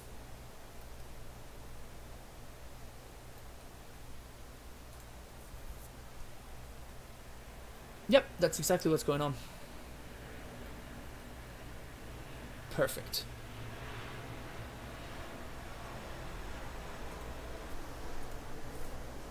Amulet. Amulet. Go. Instill the fear. Instill the fear.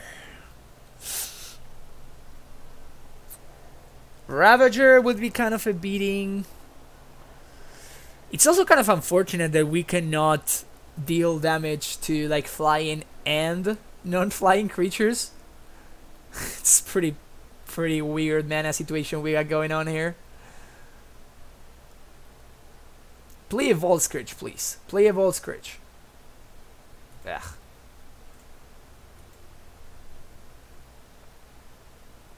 Bounce land?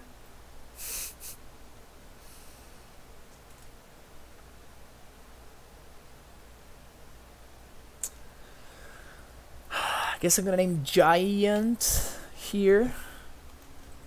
Naming Giant because if I draw the Boros Garrison, I can steal Primetime. And I guess my opponent is short on mana.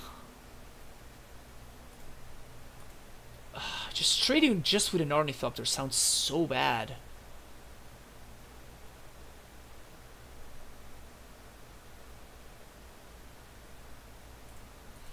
I'm gonna get greedy here. I'm gonna play the Azusa, entice my opponent to like use their mana to kill the Azusa and stuff, blah blah blah blah blah. But I'm gonna get greedy. I'm at 17. This might backfire so bad against me.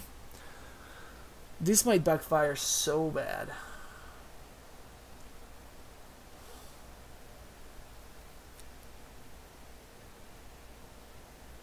Like for example, this now enables my opponent smoke Sopal. Maybe they have a Blood Moon or something, although Affinity lists have not been running Blood Moon in quite a bit.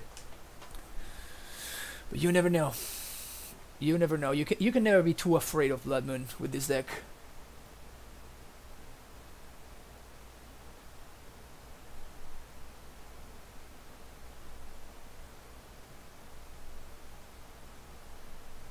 That's not a good art of Ornithopter. I don't like that art.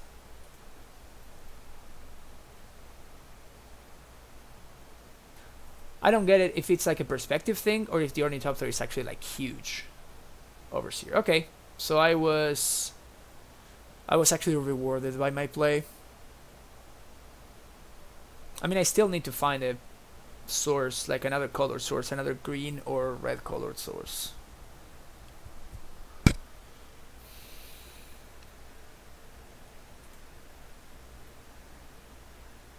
Alright, bounce land please, so we can finish this. Bounce land please.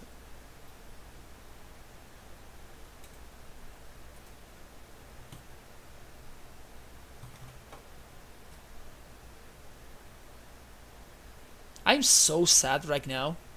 I'm so sad.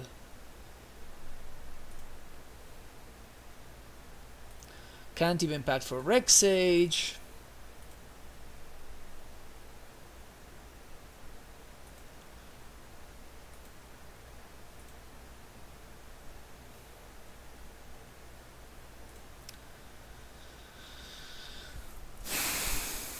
So I guess it's better to kill the flyers because it uses my opponent's mana.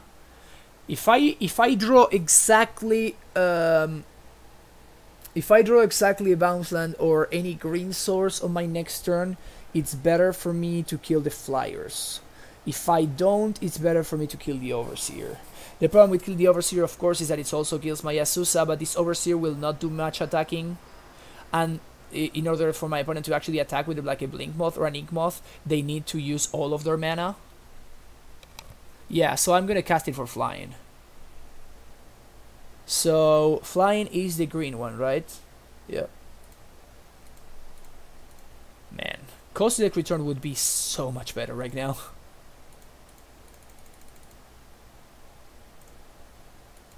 Cosmic Return would be so much better than this. Like, insanely better. Can you guys imagine how good Cosmic Return would be on this board? I can even kill my opponent's Blink Moth, even after they activate the Overseer. Oof, dude, K Return would have been the nuts. But well, we drew the wrong one.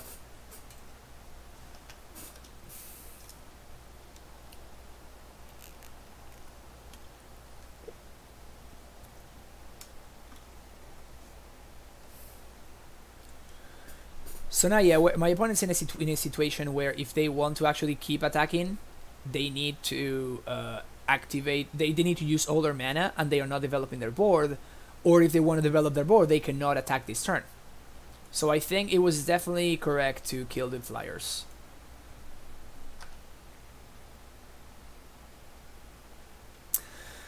Ad hocich.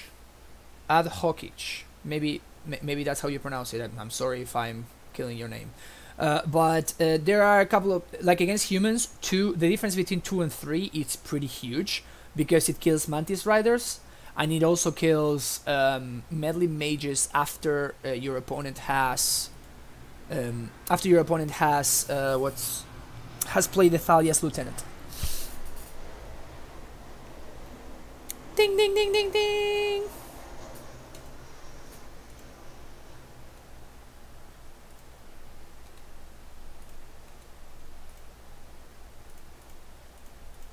My opponent is conveniently at 20.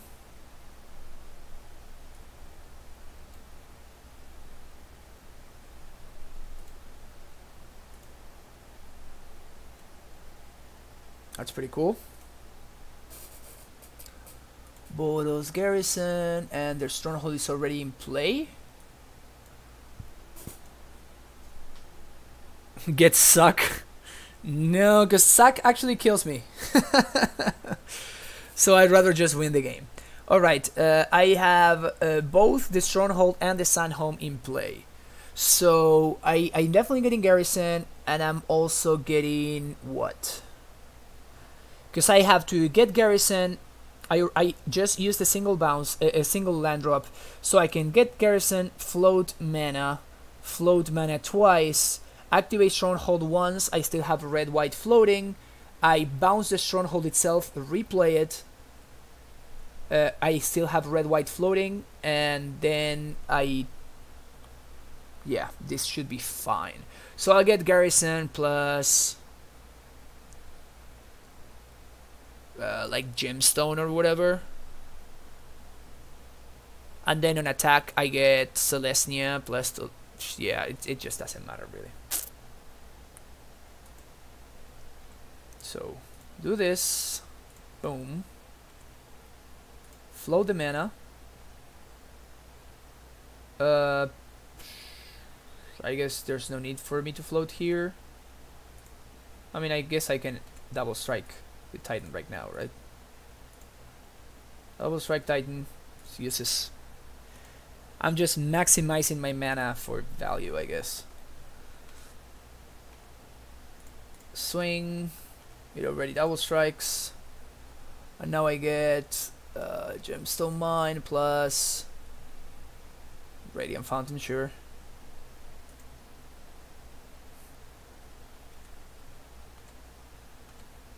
White, red.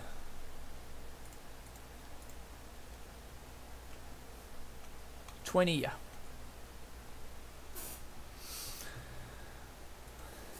Yes, I can't destroy artifacts, but I guess I have a lot of green mana. Sure.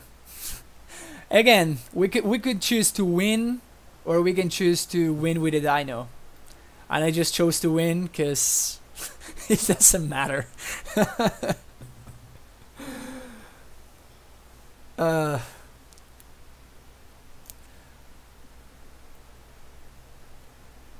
But yeah, I'd rather just like actually win and then them not like playing a Blood Moon and like, you know, I died to my pact on my upkeep. It's just like I can just finish the game right then and there. Yeah, that reminds me, there were like many different ways to go about it. I was going with the way that keeps the Vesuva in the deck. It's just it's like whatever. There were just many different ways to achieve the same thing. There were a lot of ways to.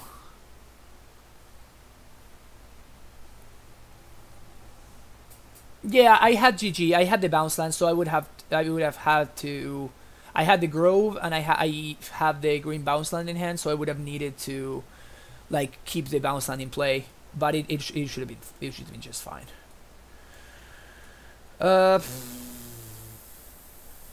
Keep.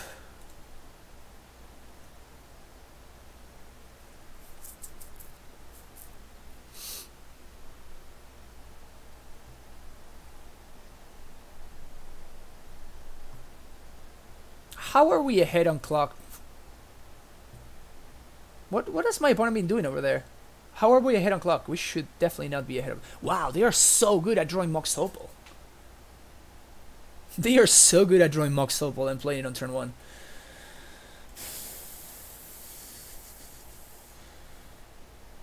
I'm gonna lead on.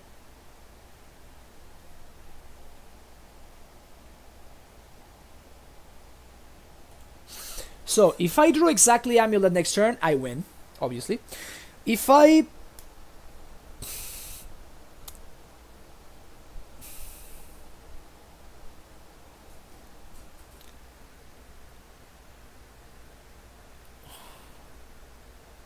Yeah, there's no way, so I'd rather just do this right now. There's no way that I can win on turn 2 unless I draw exactly Amulet, and if I draw exactly Amulet with what I have, I win already. So I'd rather get the 2 life from the steerings, from the fountain. Yep.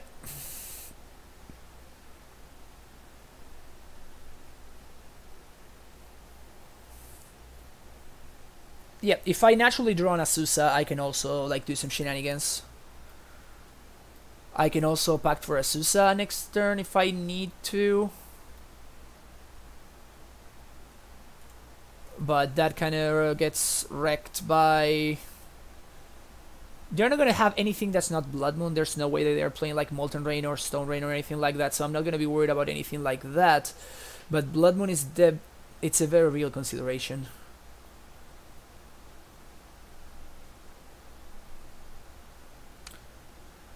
I think second Amulet is by far my best draw. But if I draw second Amulet, I don't think I go for it though, because Galvanic Blast kills me, as in it literally kills me. 3 mana, Master of Ethereum? Yep, Master of Ethereum.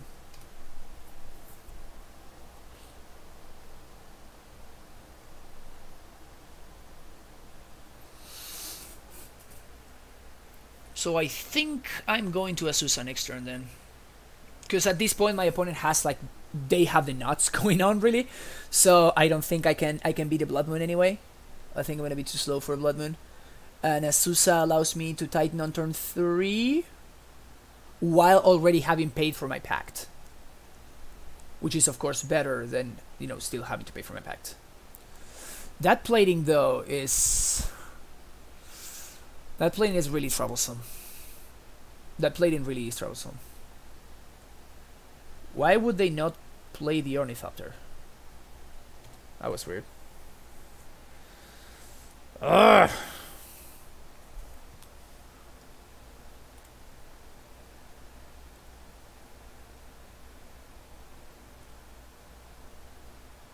Does my opponent have lethal next turn? I'm gonna be at 22 because I'm gonna bounce and replay the fountain. And my opponent will have 7, 8, 9, 10 plus 1, 2, 3, 4, 5, 6, 7. So that's 17. If they equip plating. So I'm still not dead, and I can still prime time on the following turn. And if I prime time, I can either get yeah, I think I have to Azusa here. My opponent has 0 cards in hand.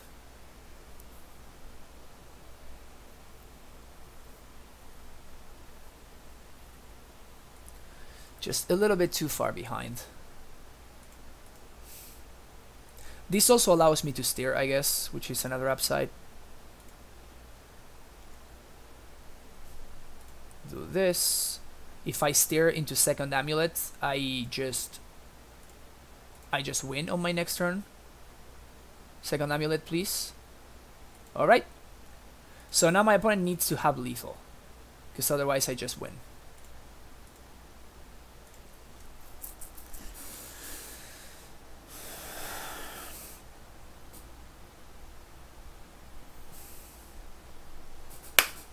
We got there, boys. That's not enough. That's not enough. That's 16. Counting the activation of the Ink Moth and the activation of the cranial plating. That would be 16, 17, 18, 19 total. Right? 1, 2, 3, 4, 5, 6, 7, 8 plus 8, 16 plus 1, 2, 3 is 19. And then I untap and I win. I double prime time them.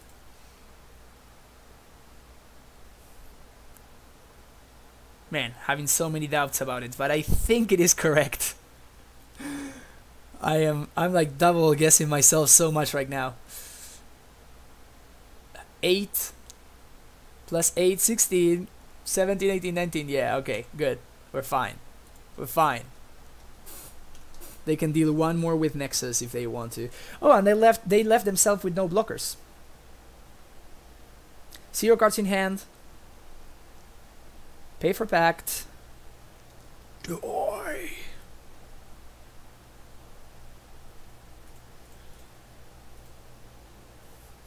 Lol. Not doing much on this board though.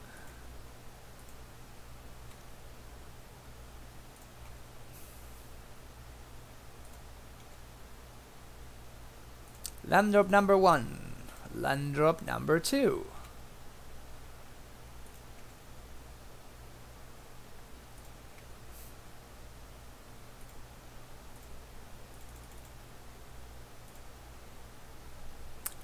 Primeval Titan. Yes, I would like to use its ability. I guess I might as well get packed just because. Float. Oh, I should not have floated there. It's fine, whatever. Just doesn't really matter.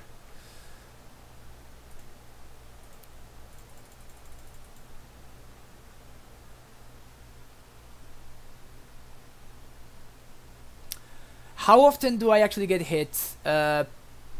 It's not 1 in a million games. It's definitely more than that. I would say like once every. I mean, it depends on how many like times you have double amulet, right? Which is probably not that many to begin with.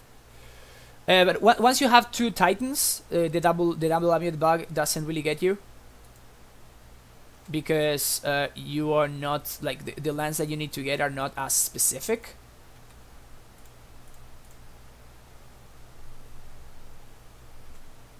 But it does hit you. It's definitely not non-existent. It definitely happens.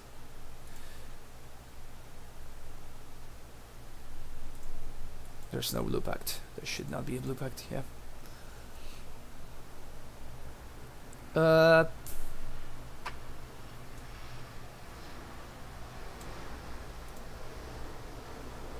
Trying to make sure I don't misclick or I don't like search the wrong thing or anything like that. But yeah, my opponent is very, very dead.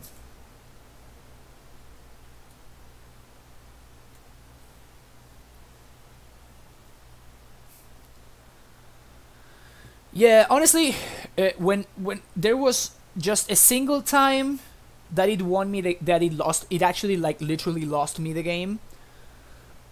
That only happened to me a single time. But it definitely forces you into awkward place, which I don't appreciate. Obviously. It has forced me into awkward place on a plenty of occasions.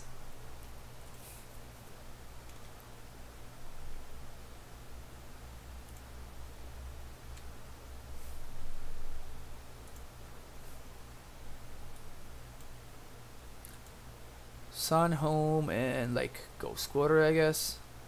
Doesn't matter. Double strike.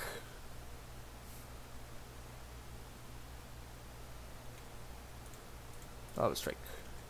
Oh, there we go. Boom. 32, yeah. So you can... Yeah.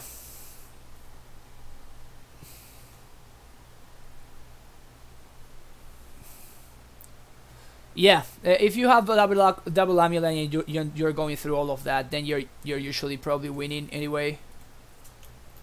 So yeah,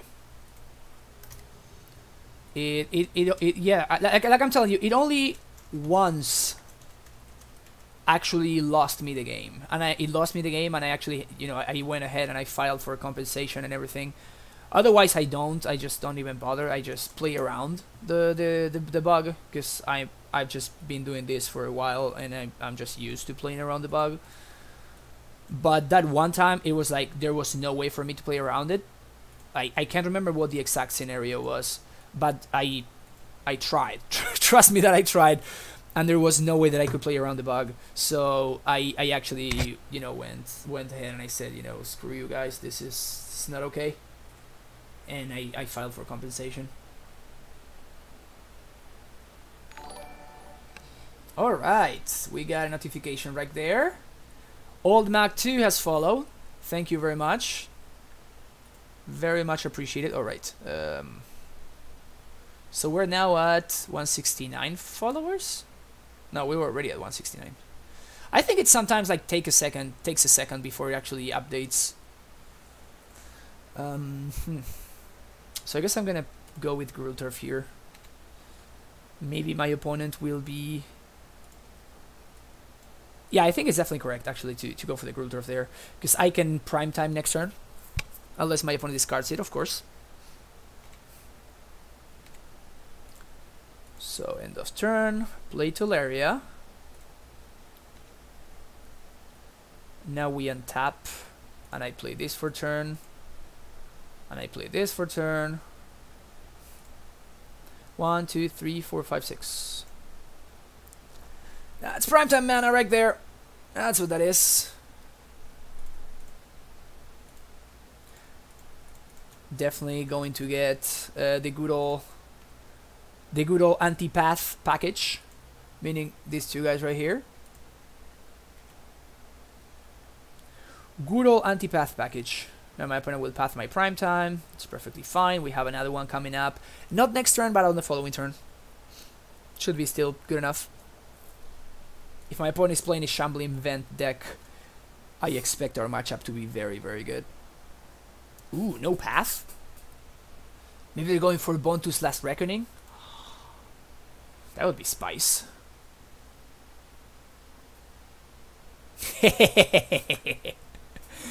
They're like, well, no, I'm done.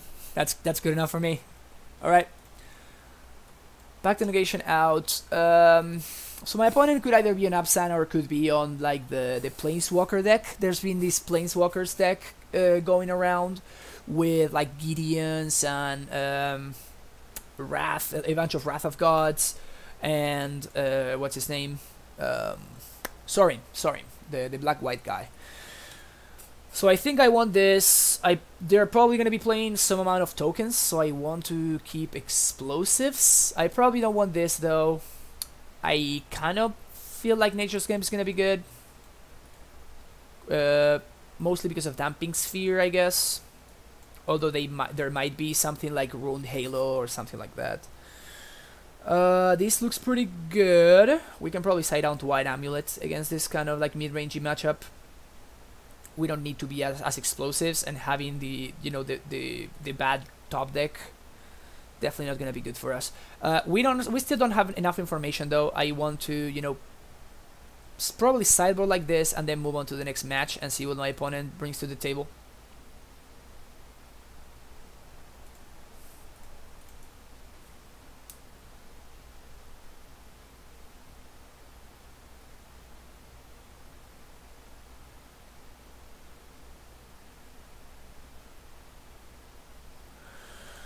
Alright, so yep, excellent hand. I mean excellent. Okay hand. Keepable hand, let's put it like that. Keepable hand against a discard deck. I have enough lands, which is what I need, and I even have a lot of like actual land cards, which is pretty good against Damping Sphere. So this hand might be a turn 4 prime time even through a Damping Sphere. If they had discard spell, they have discard spells. That's fine. Yeah. That's whatever.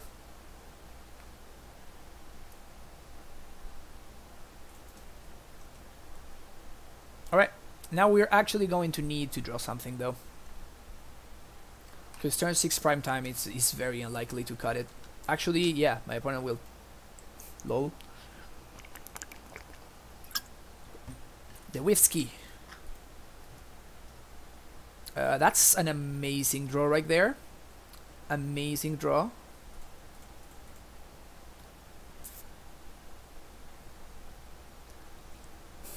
Do I don't think I Simic Growth here. Yeah, I want to play around Fulminator. I'm not gonna Simic Growth.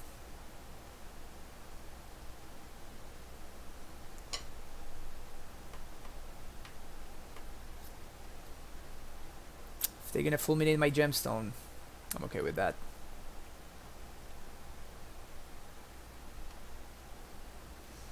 Liliana, you would be a little bit annoying though. Alright, all the Inquisitions. All the whiffing Inquisitions. This prime time is just looking at my opponent like, sup bro? Sup? Sup? Over there, what's up?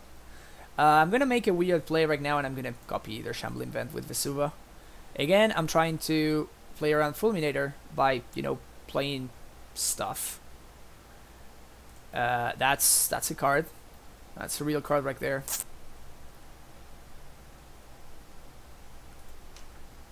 Naming Giant. And at this point, I basically forced my opponent. Now they need to like fulminate something. Because they cannot really afford to, for me to just play this Ghost Quarter and just slam it prime time. And if I play it prime time, I think I'm getting 2 Tolaria Wests. I already have a bunch of bounce lands in hand. Thoughtseize would be annoying. Smells like Fulminator. Yep. Played around it like a boss. Played around it like a boss. Sure, you're fine.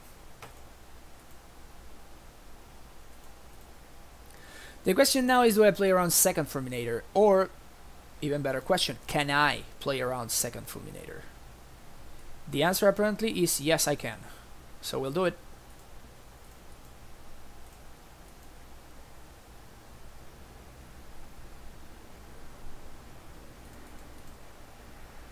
Field of Ruin. Got him. Got Liliana is perfectly fine. And a plus, you got it.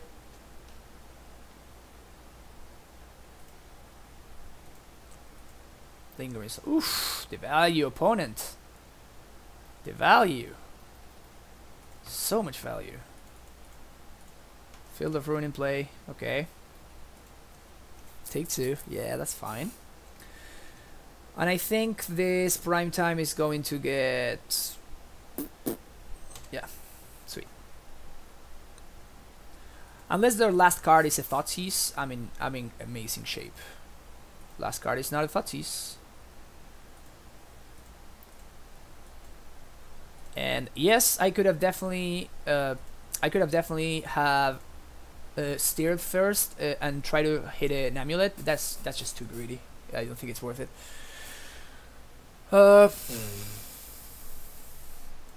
Tolaria West and Kalni Garden. I could also get Bojuka Bog to deal with my opponent's stuff over there, because if they have like the other Liliana, that would be a little bit annoying. If my opponent just like gets the other Liliana, they Liliana plus in here, Liliana minus my prime time, and then sacrifice a creature. Yep. Creature has been sacrificed. Scholar, you got it.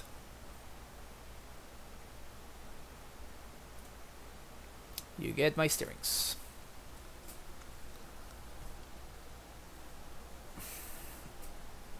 Second Liliana. Yep, so my opponent had some very good stuff going on right there. A very, very strong sequence for them. A very strong sequence. It's probably not going to be enough though. Oh, actually it might be. I think I'm 1 mana short from transmuting. LOL. 1, 2, 3, 4, 5, 6, 7, 8. 1 mana short. Never lucky. Never lucky.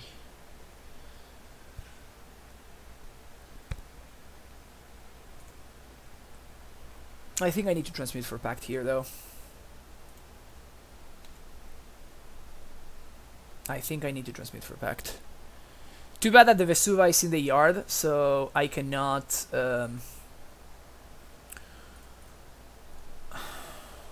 That's a little bit unlucky. I cannot... Damn it, what am I trying to say here?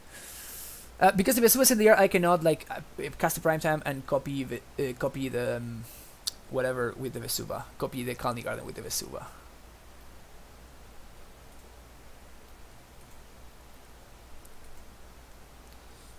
One, 2, 3, 4, 5, 6, 7, 8, 9 mana. So if my opponent's natural draw was... wait a second, why do they have 3 cards? Should definitely not have 3 cards.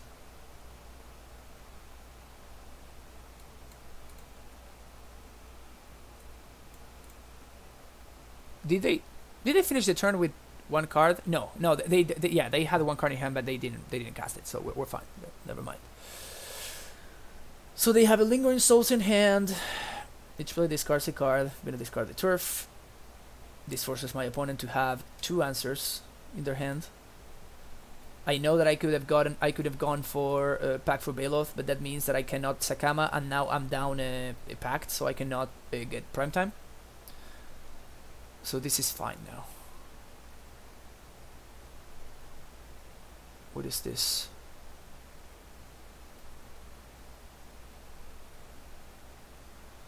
It's kind of shitty that this Zacama is not gonna be great now that I think of it. I cannot do much with it. I only have green mana, right? Because both of my gemstone mines are gonna die. This Zacama is actually not awesome.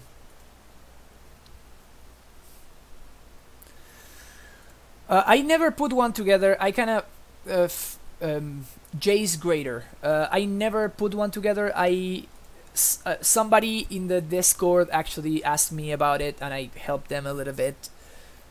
But I never actually, put the guide together. All right, we have another follow. Postscript. Thanks for following. Up to 171, I think. Which is great. 171. Gotta call it a night. All right, DNT24. Thanks for checking it out. Yeah, the upgrade in the actual setup has been significant. All right. What are my options here? My opponent has something in hand. I can play Zacama and untap all my lands, and then I can play Titan on my second main, and that will give me one. My opponent will swing for 4, 5, 6. Zacama can actually kill this color. What I'm trying to think is, do I play the Sun Home beforehand? And I think the answer is no, because I want to leave myself the possibility of replaying the Colony Garden or replaying a Radiant Fountain or something like that. So that's 1, 2, 3, 4, 5, 6, 7, 8, 9. Yep.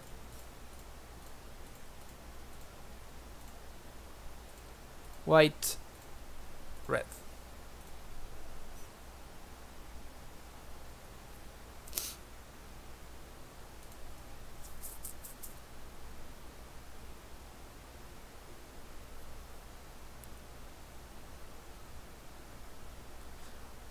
Opponent reaches over.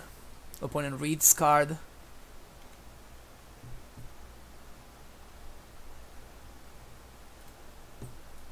Cast Pact.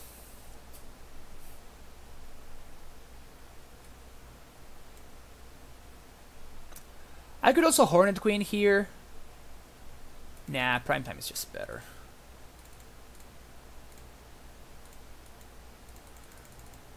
I have an onboard answer to their Shambling Bent.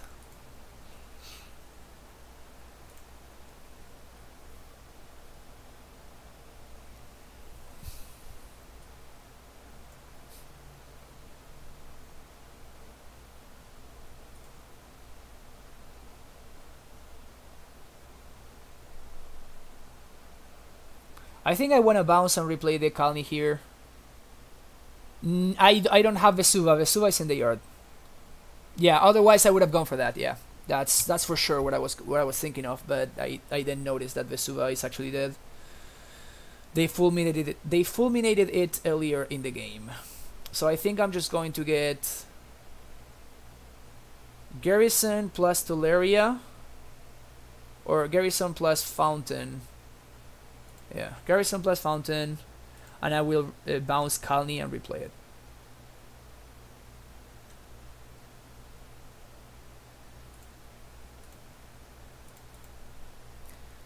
I think my opponent Liliana minus is.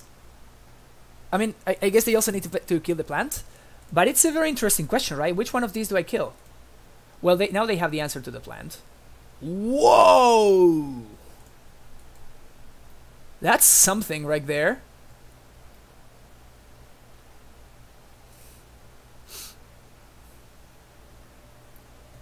Lily minus. I think I actually kill this Zacama because I don't have enough sources, enough red sources to get enough value from it, I don't think.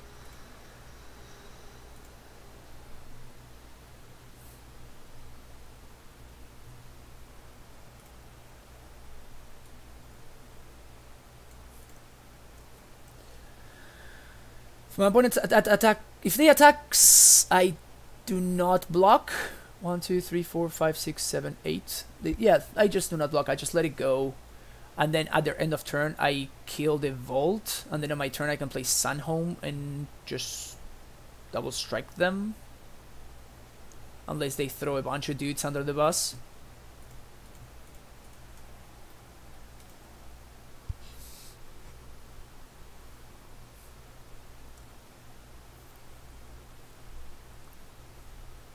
Zacama was the keep, but Primetime just gives me more value, right? Also, Double Strike Primetime also wins next turn, right? They swing all, which makes sense because they have the Vault. I'll let it go.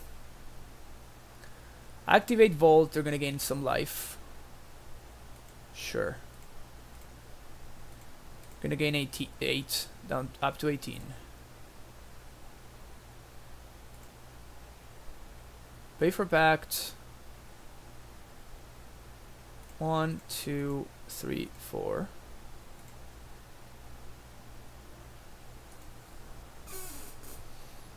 I feel like I definitely go squatter them.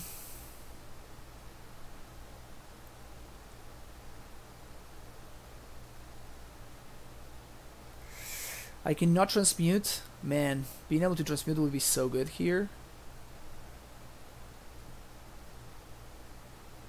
Azusa is not bad though. I think I swing.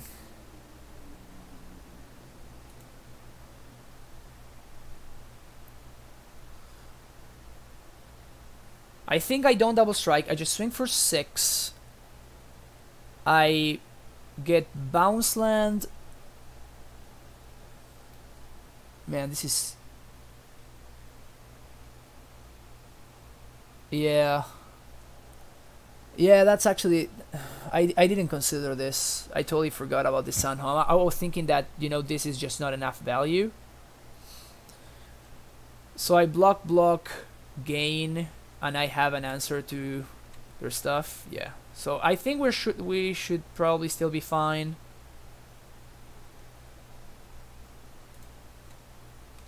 Six them here. Get Simic and Celestia, I guess. Bounce Kalni. Bounce Fountain.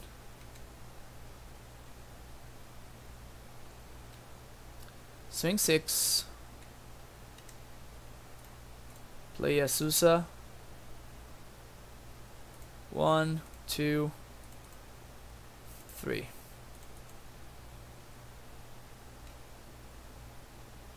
And I don't want to blow up this now because my opponent can actually activate Shambling Bent and it's an extra attacker. Man, this Bob has been really nice to them.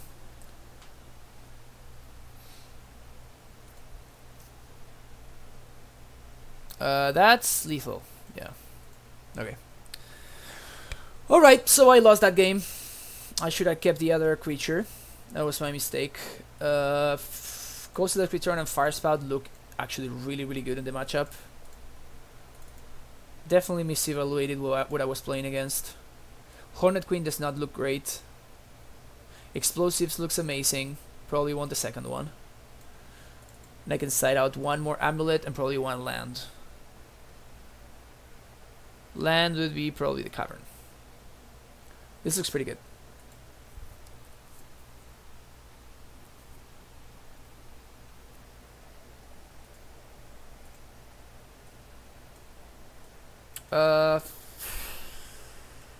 I guess I keep. It's a weird hand. Maybe I should have taken out the Nature's Flame, actually. Maybe that was a mistake.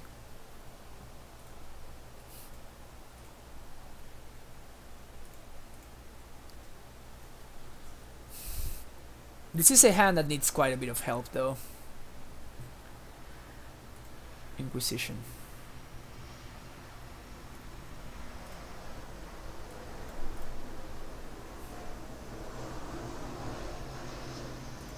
Pretty good one.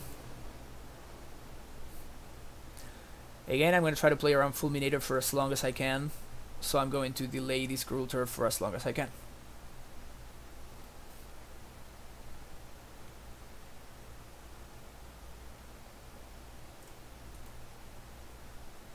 That's an okay draw.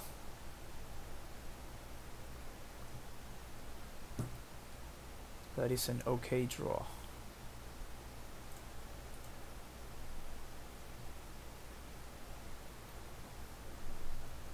Duress, sure. Can duress me. Yeah, they're on like something like black-white tokens. What?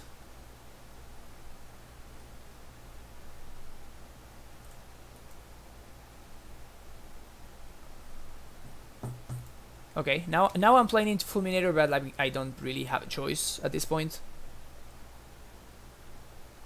So it's whatever. I imagine that they have Damping Sphere if they took the Nature's Claim instead of the Costelix Return. I'm gonna put them on that big sphere right here.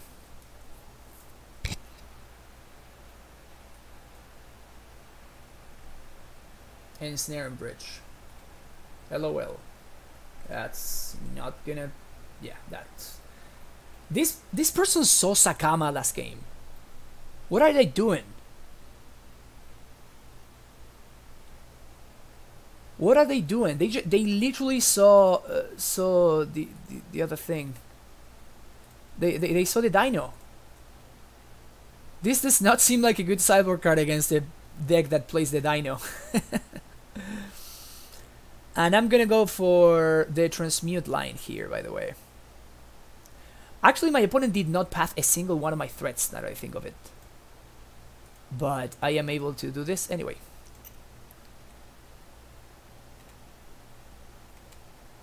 Gonna play this. I'm gonna bounce the Tolaria. I'm gonna play a Susa. Play Fountain. And pass the turn. They cannot really deal with this now. I guess I should have played 2 more lands in order to keep 2 untapped lands here. Damnation, you got it.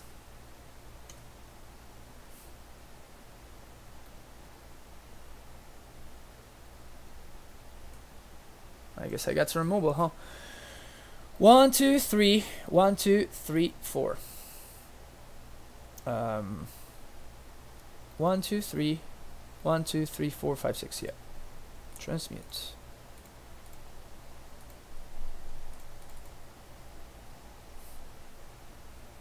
Someone respect.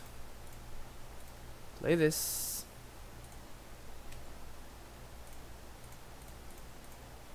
Man, Urborg is so annoying.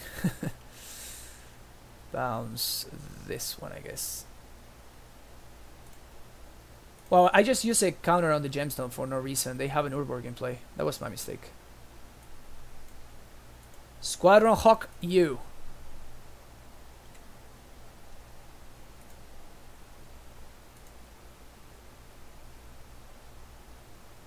Tolaria, and I'm not transmuting this turn, so I guess I can just get a garrison here to get some other colors.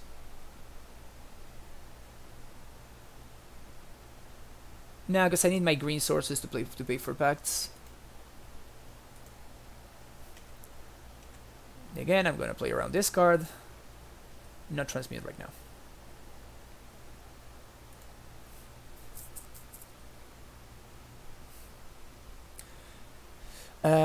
Jane Skapakan.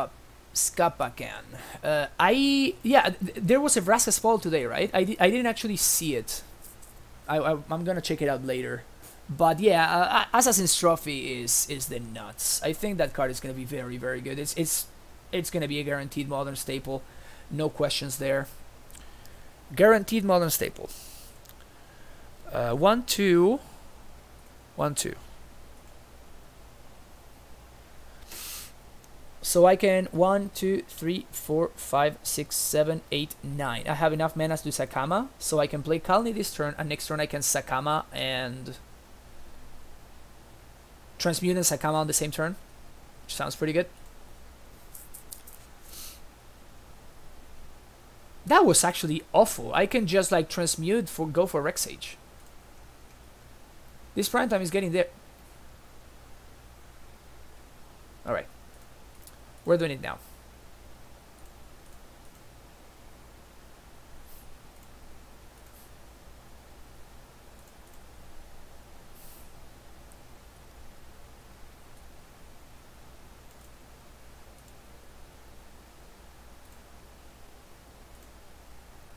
Yeah, this gemstone shouldn't die.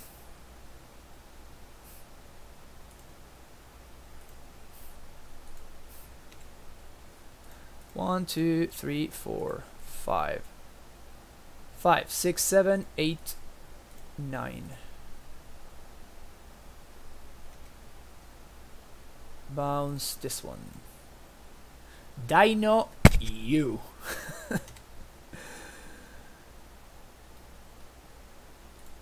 Destroy target artifact or enchantment. It's technically correct to do it like this. What? Wait a second. Destroy target artifact or enchantment. 1, 2, 3.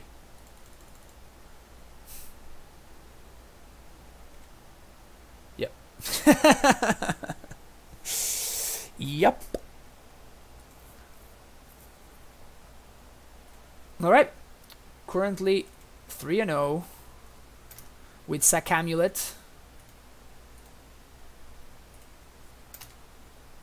2-1 versus, what did we play against? Black-white mid-range, I guess. Tokens. I'll be right back. I'm analyzing. I'll be right back. 1 second.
Alright.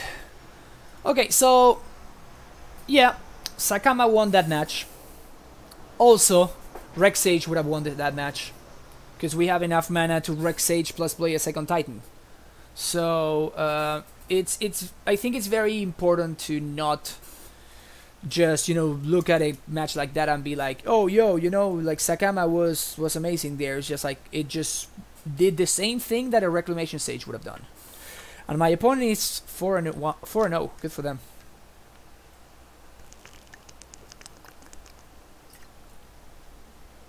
And I'm keeping this hand. Storm.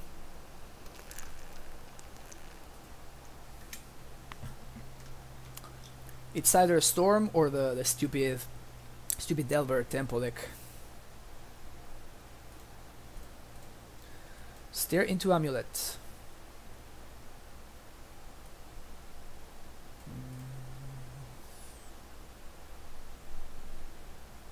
What do I want here? I already have an untapped land for next turn. I probably still want the forest. So next turn I can forest and I can explore, like go squatter. Explore, and I can also steerings to try to find an amulet.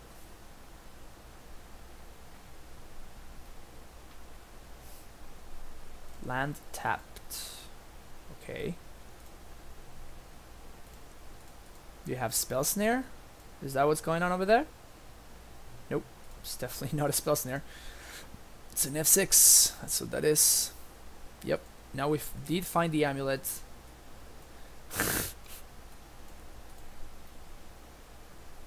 If we had Hive Mind, my opponent is very, very dead.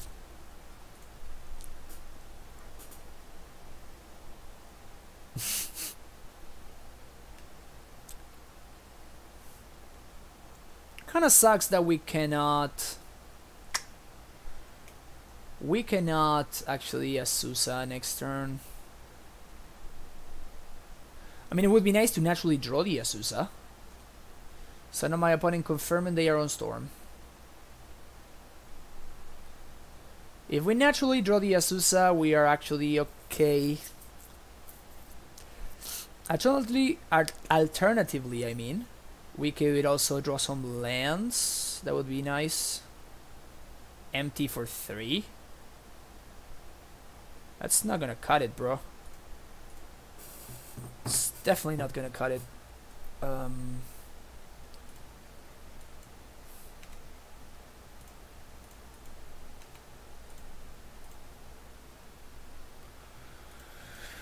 Two more lands, we can make it up to 5 mana. That's not enough. So we just hope this Azusa survives. Also, Azusa blocks the gobos. That's hilarious. That's fucking hilarious. That's about all. What else you got? Grape shot the Azusa down. Alright.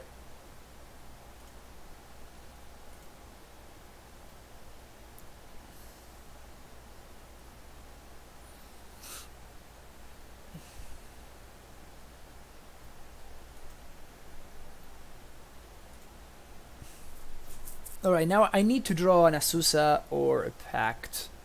Because I don't think I will end up with enough mana to... I will not end up with enough lands in play at the end in order to pay for both pacts.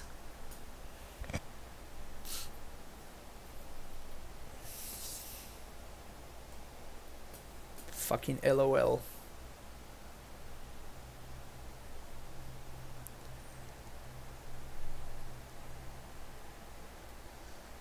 This game has been so awkward.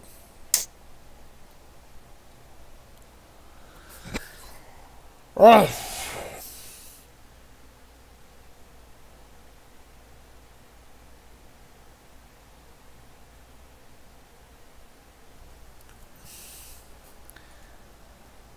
I guess I packed for Azusa and I just like replay my lands and do some things, but this is like the only thing I can really do. Because I mean I could pact for a prime time, right? I'm aware of that.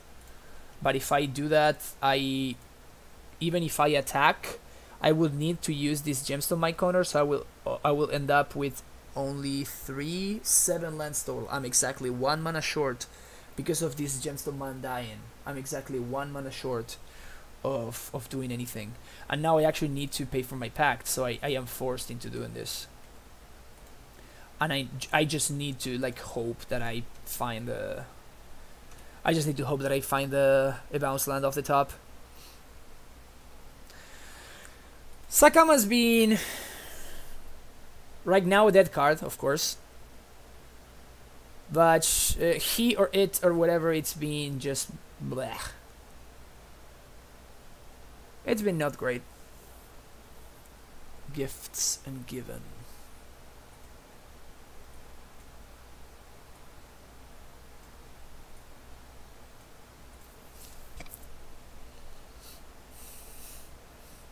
Oh, this is actually deterministic right here, right?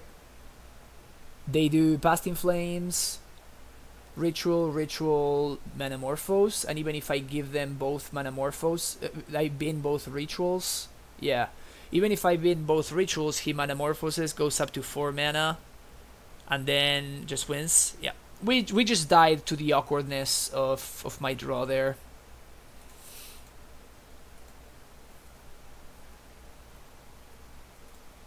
We just died to the awkwardness of my draw. If any of these had been either an Azusa or a Pact, or a Titan, we would have won this game. But it is what it is.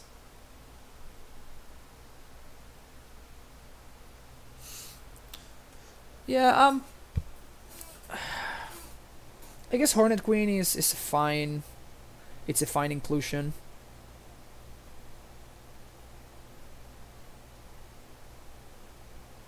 They had lethal already, right? They are just like memeing now. I'm just gonna concede. I'm like I'm deterministically dead at this point. Alright. My opponent's playing Storm with main deck Empty the Words. Definitely an interesting thing to do. Should I be more afraid and bring the second explosives because of that? Or the fire spout? Doesn't feel correct. Zacama, get out of here.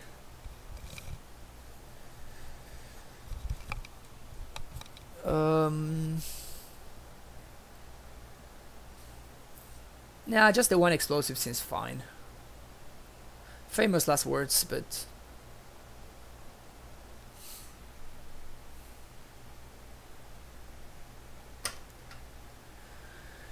famous last words.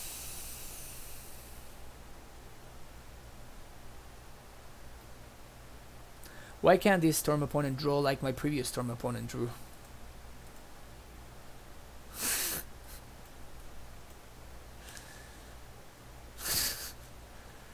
Is this good enough? Okay, sure.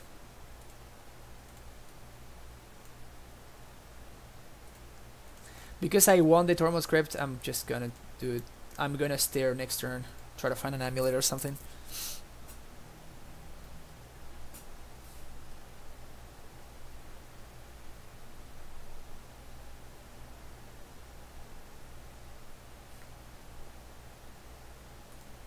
Steerings, that's an amulet. Any order.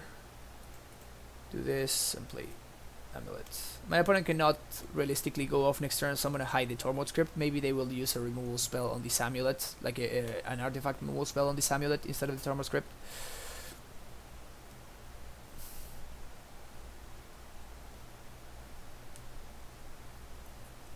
Is this Blood Moon? They can't have Blood Moon. Oh, they're just like turn 2, make 6 gobos. 8 gobos, I guess. Jeez, my opponent is very aggressive with their Empty the Warrens. Alright, let's find out explosives. No explosives.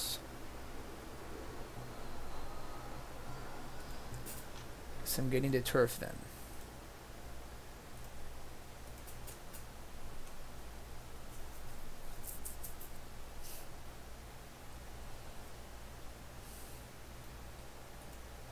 It's a very interesting take on Storm. My opponent seems to be like very into the whole Gobo plan.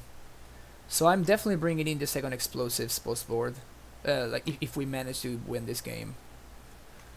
We went past the first 12 cards of our deck and we found the first 20 cards of our deck and we found no explosives though.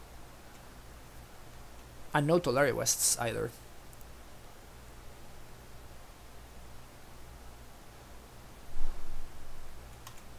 Electromancer.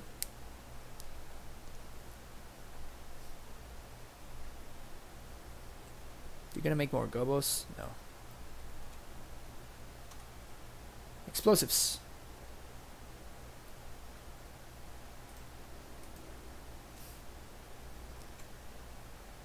I'm gonna be exactly 1 mana short because they killed my amulet. I'm gonna be exactly 1 mana short of actually winning this game. That's unfortunate.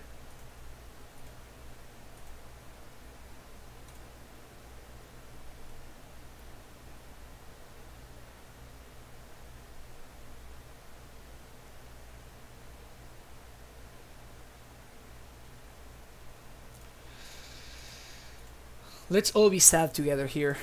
Let's all be sad together.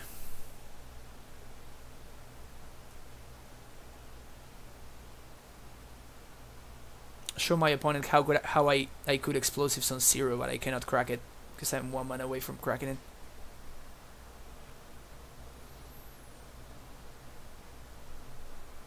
How sad is this?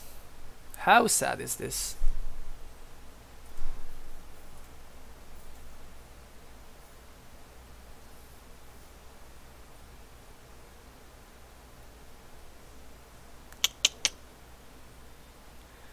We did, guys. On the plus side, my opponent managed to get a 5-0, so good for them. Good for them. Alright.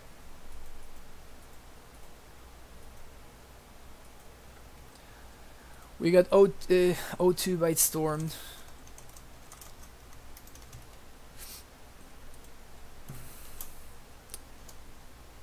It's unfortunate. That's unfortunate, but we can still get a 4-1-1. We can still get a 4-1-1. 4-1 would be pretty good.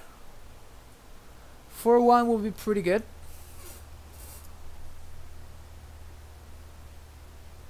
Yeah. I gotta get those style points, okay? What is this deck if not a deck that wins with style points? I mean, look at this.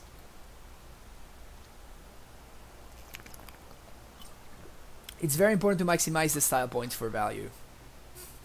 Very important to do that. That's definitely the correct play. Alright.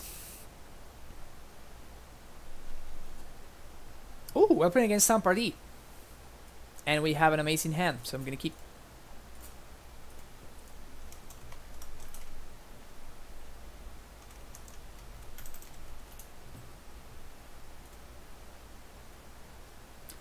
Saying hi. They are on the Hardened Scales deck. This hand looks pretty damn good against the Hardened Scales deck.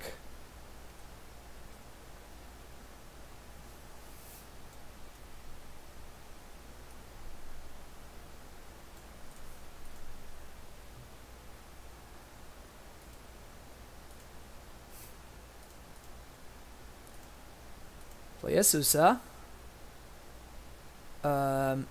We are 1 mana short of transmuting. I think it's more valuable for me to do this.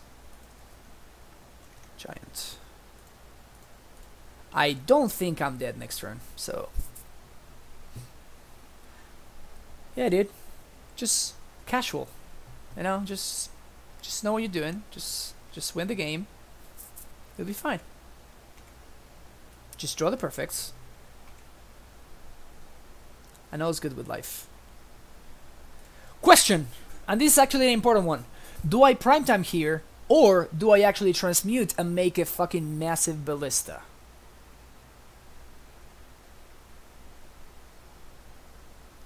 Because I can make a massive ballista here.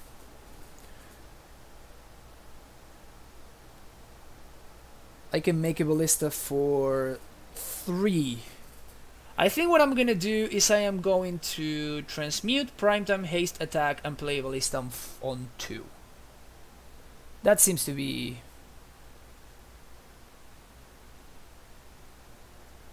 that seems to be the way to go. I think I'm gonna ballista on 2, kill the Overseer, no big deal. Oh no, but I definitely want to have enough to like kill the Nexus too. Yeah, I think I'm going for like... no, I think Titan plus Ballista on... Titan plus Ballista on 2 seems better.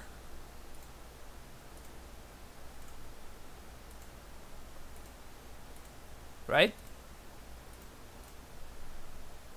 Titan plus Ballista on 2.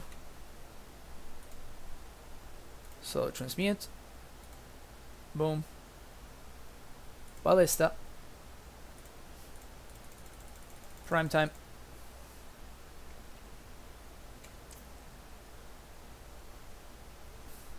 Yes. Boros Garrison. Slayer Stronghold.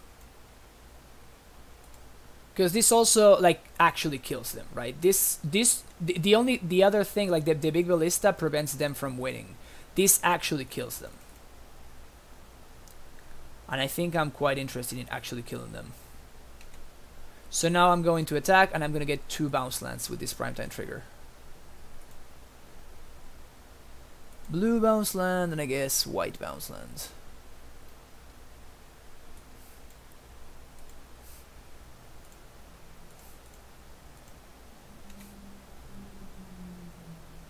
They put a counter, that's fine.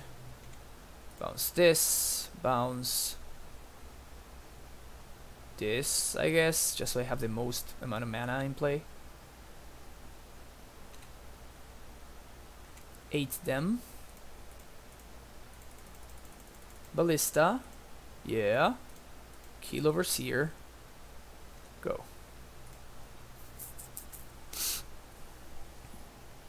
I feel like I'm in an okay spot.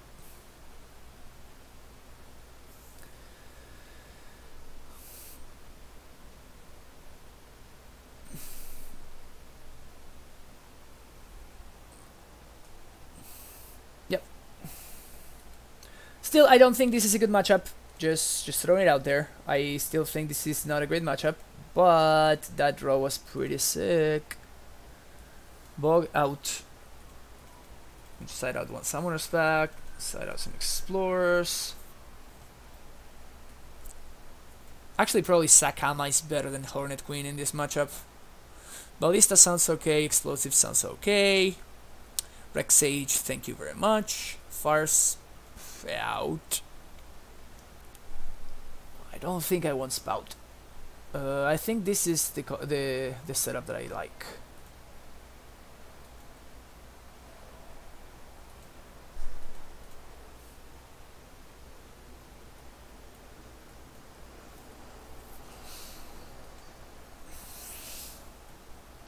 Turn 1 Scout into turn 2, probably Steerings into something.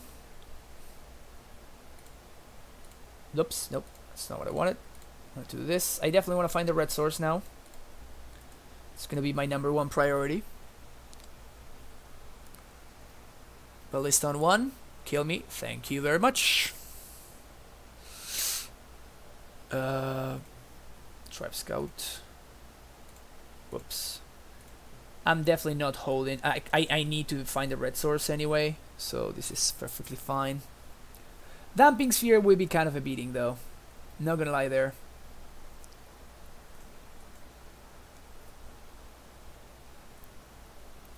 They seem to not be on the blue splash, which is good for me. Nice. This. Very nice. Very nice. Play Grove.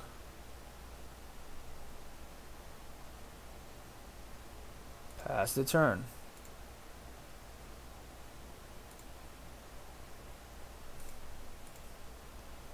So now I have multiple upgrades at the ready. Wow, they did nothing on the turn 3. Okay, that guy's fine. Let's do some of this. That seems like something I'm interested in upgrading actually.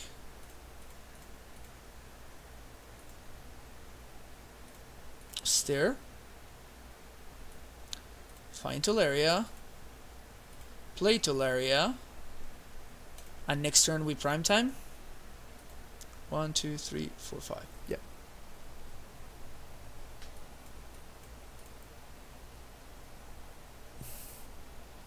Hangerback Walker. That guy is fine. The question is, do I prime time here?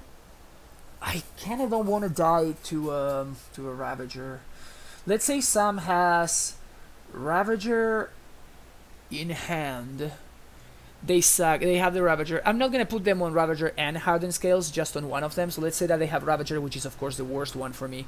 If they have that, they put a counter on the Hangerback, so Hangerback goes up to 3. Then they sack 1, 2, 3, 4 to the Ravager. Yeah, I think I'm fine anyway. 1, 2, 3, 4, 5, 6.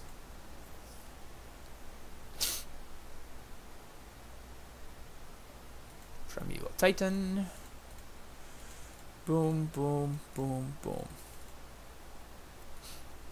Yes, I want to make sure that I can pay for Damping Sphere. That's something that it's going to be very important. So I'm going to go get Gemstone Mine and probably Bodos Garrison. Bouncing the Tolaria West. And next turn I can actually get Ghost Quarter.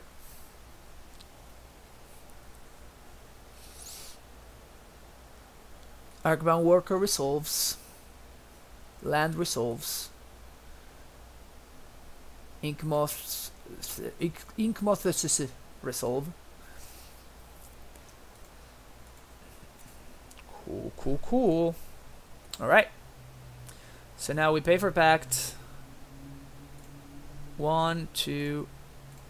There we go.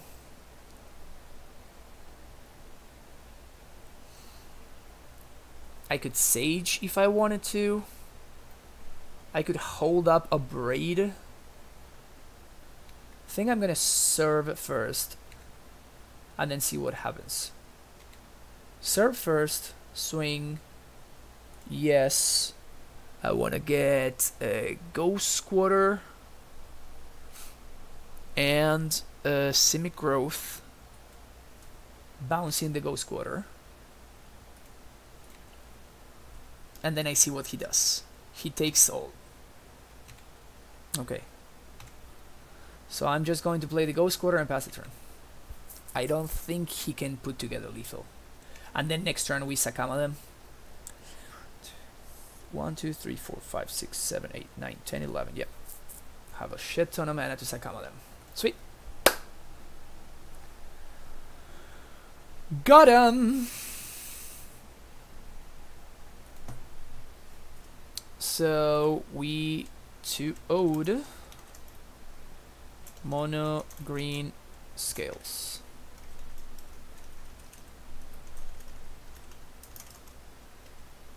Whoops.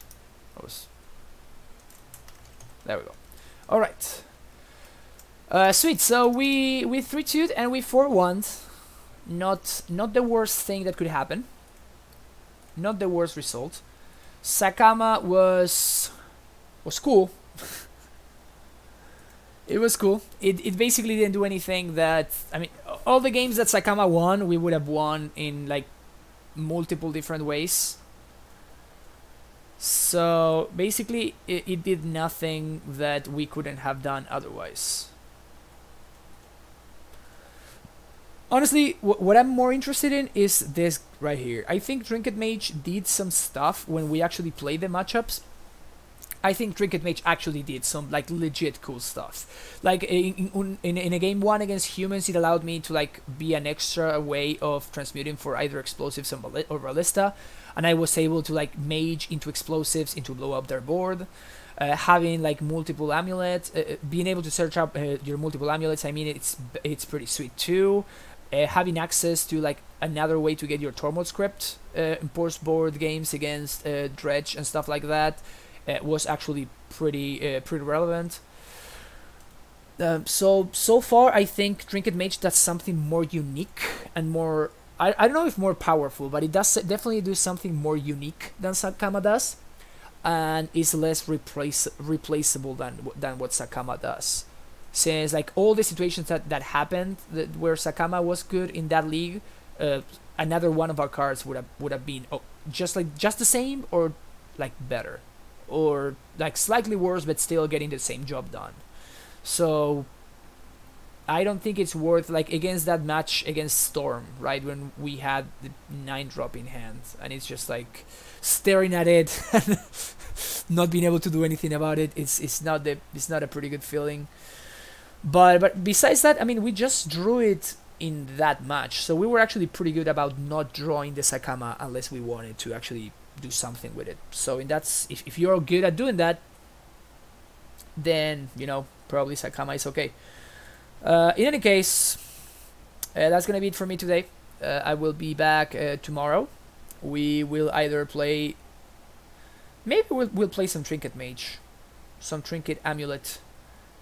Or maybe we will play some Legacy. I still have to figure that out. I really had a lot of fun yesterday with this deck, so I kind of want to play it again. In my opinion, so far I played 2 leagues with Trinket Mage and 4 leagues with Zacama, and I like Trinket Mage better than Zacama. I think Trinket Mage is a better card in the mid game, and that's like when we usually need the help. Right? Because let's say, like, against my Storm opponent, let's say I had a Trinket Mage in my hand against the Zacama. I played a Trinket Mage and I go get explosives and I blow up their board. and now we're actually, you know, we actually have a chance. Trinket Mage actually gives me a plan, right? It gives me a way out. If I play Trinket Mage, maybe I need to change the Grove for a Botanical Sanctum, though. So that's something that I might do. Whoops, damn it. There we go. So maybe this is what I would do if I were playing the Trinket Mage version. And if that's the case, maybe I want to shape one Abrade for one Dismember, because her mana base becomes a little bit less supportive of Abrade. It might still be fine though. We'll see. In any case, that's gonna be it for me today. Thank you guys for watching. Thank you to the subs, to Davius Minimus, and I mean, he technically subbed, GD Culture technically subbed yesterday, but he went through today, so I'm gonna count him as today. So thank you, GD Culture, as well. Thanks for supporting me. If you also have not subbed to the channel yet, you can do so, and you can get these beautiful primetime emotes right there that you can spam aggressively in other channels, or here. I'm always welcoming some Amulet, some Titan spam in chat. You can subscribe for $5, or you can also subscribe for free if you have Twitch Prime or Amazon Prime, because you get a free subscription every month, and you can use it on this channel. You can also just follow the channel, which is of course awesome, because you get notified whenever I go live, and also because it's 100% free. So if you have any questions, also you can feel free to, you know, give me like send me a message or a whisper on Twitch, or you can, if you want to contact me on the Discord, you can also do that if you have any questions. That's gonna be it for me today. I will be back tomorrow, and I hope to see you again. Have a great rest of your day, and bye bye.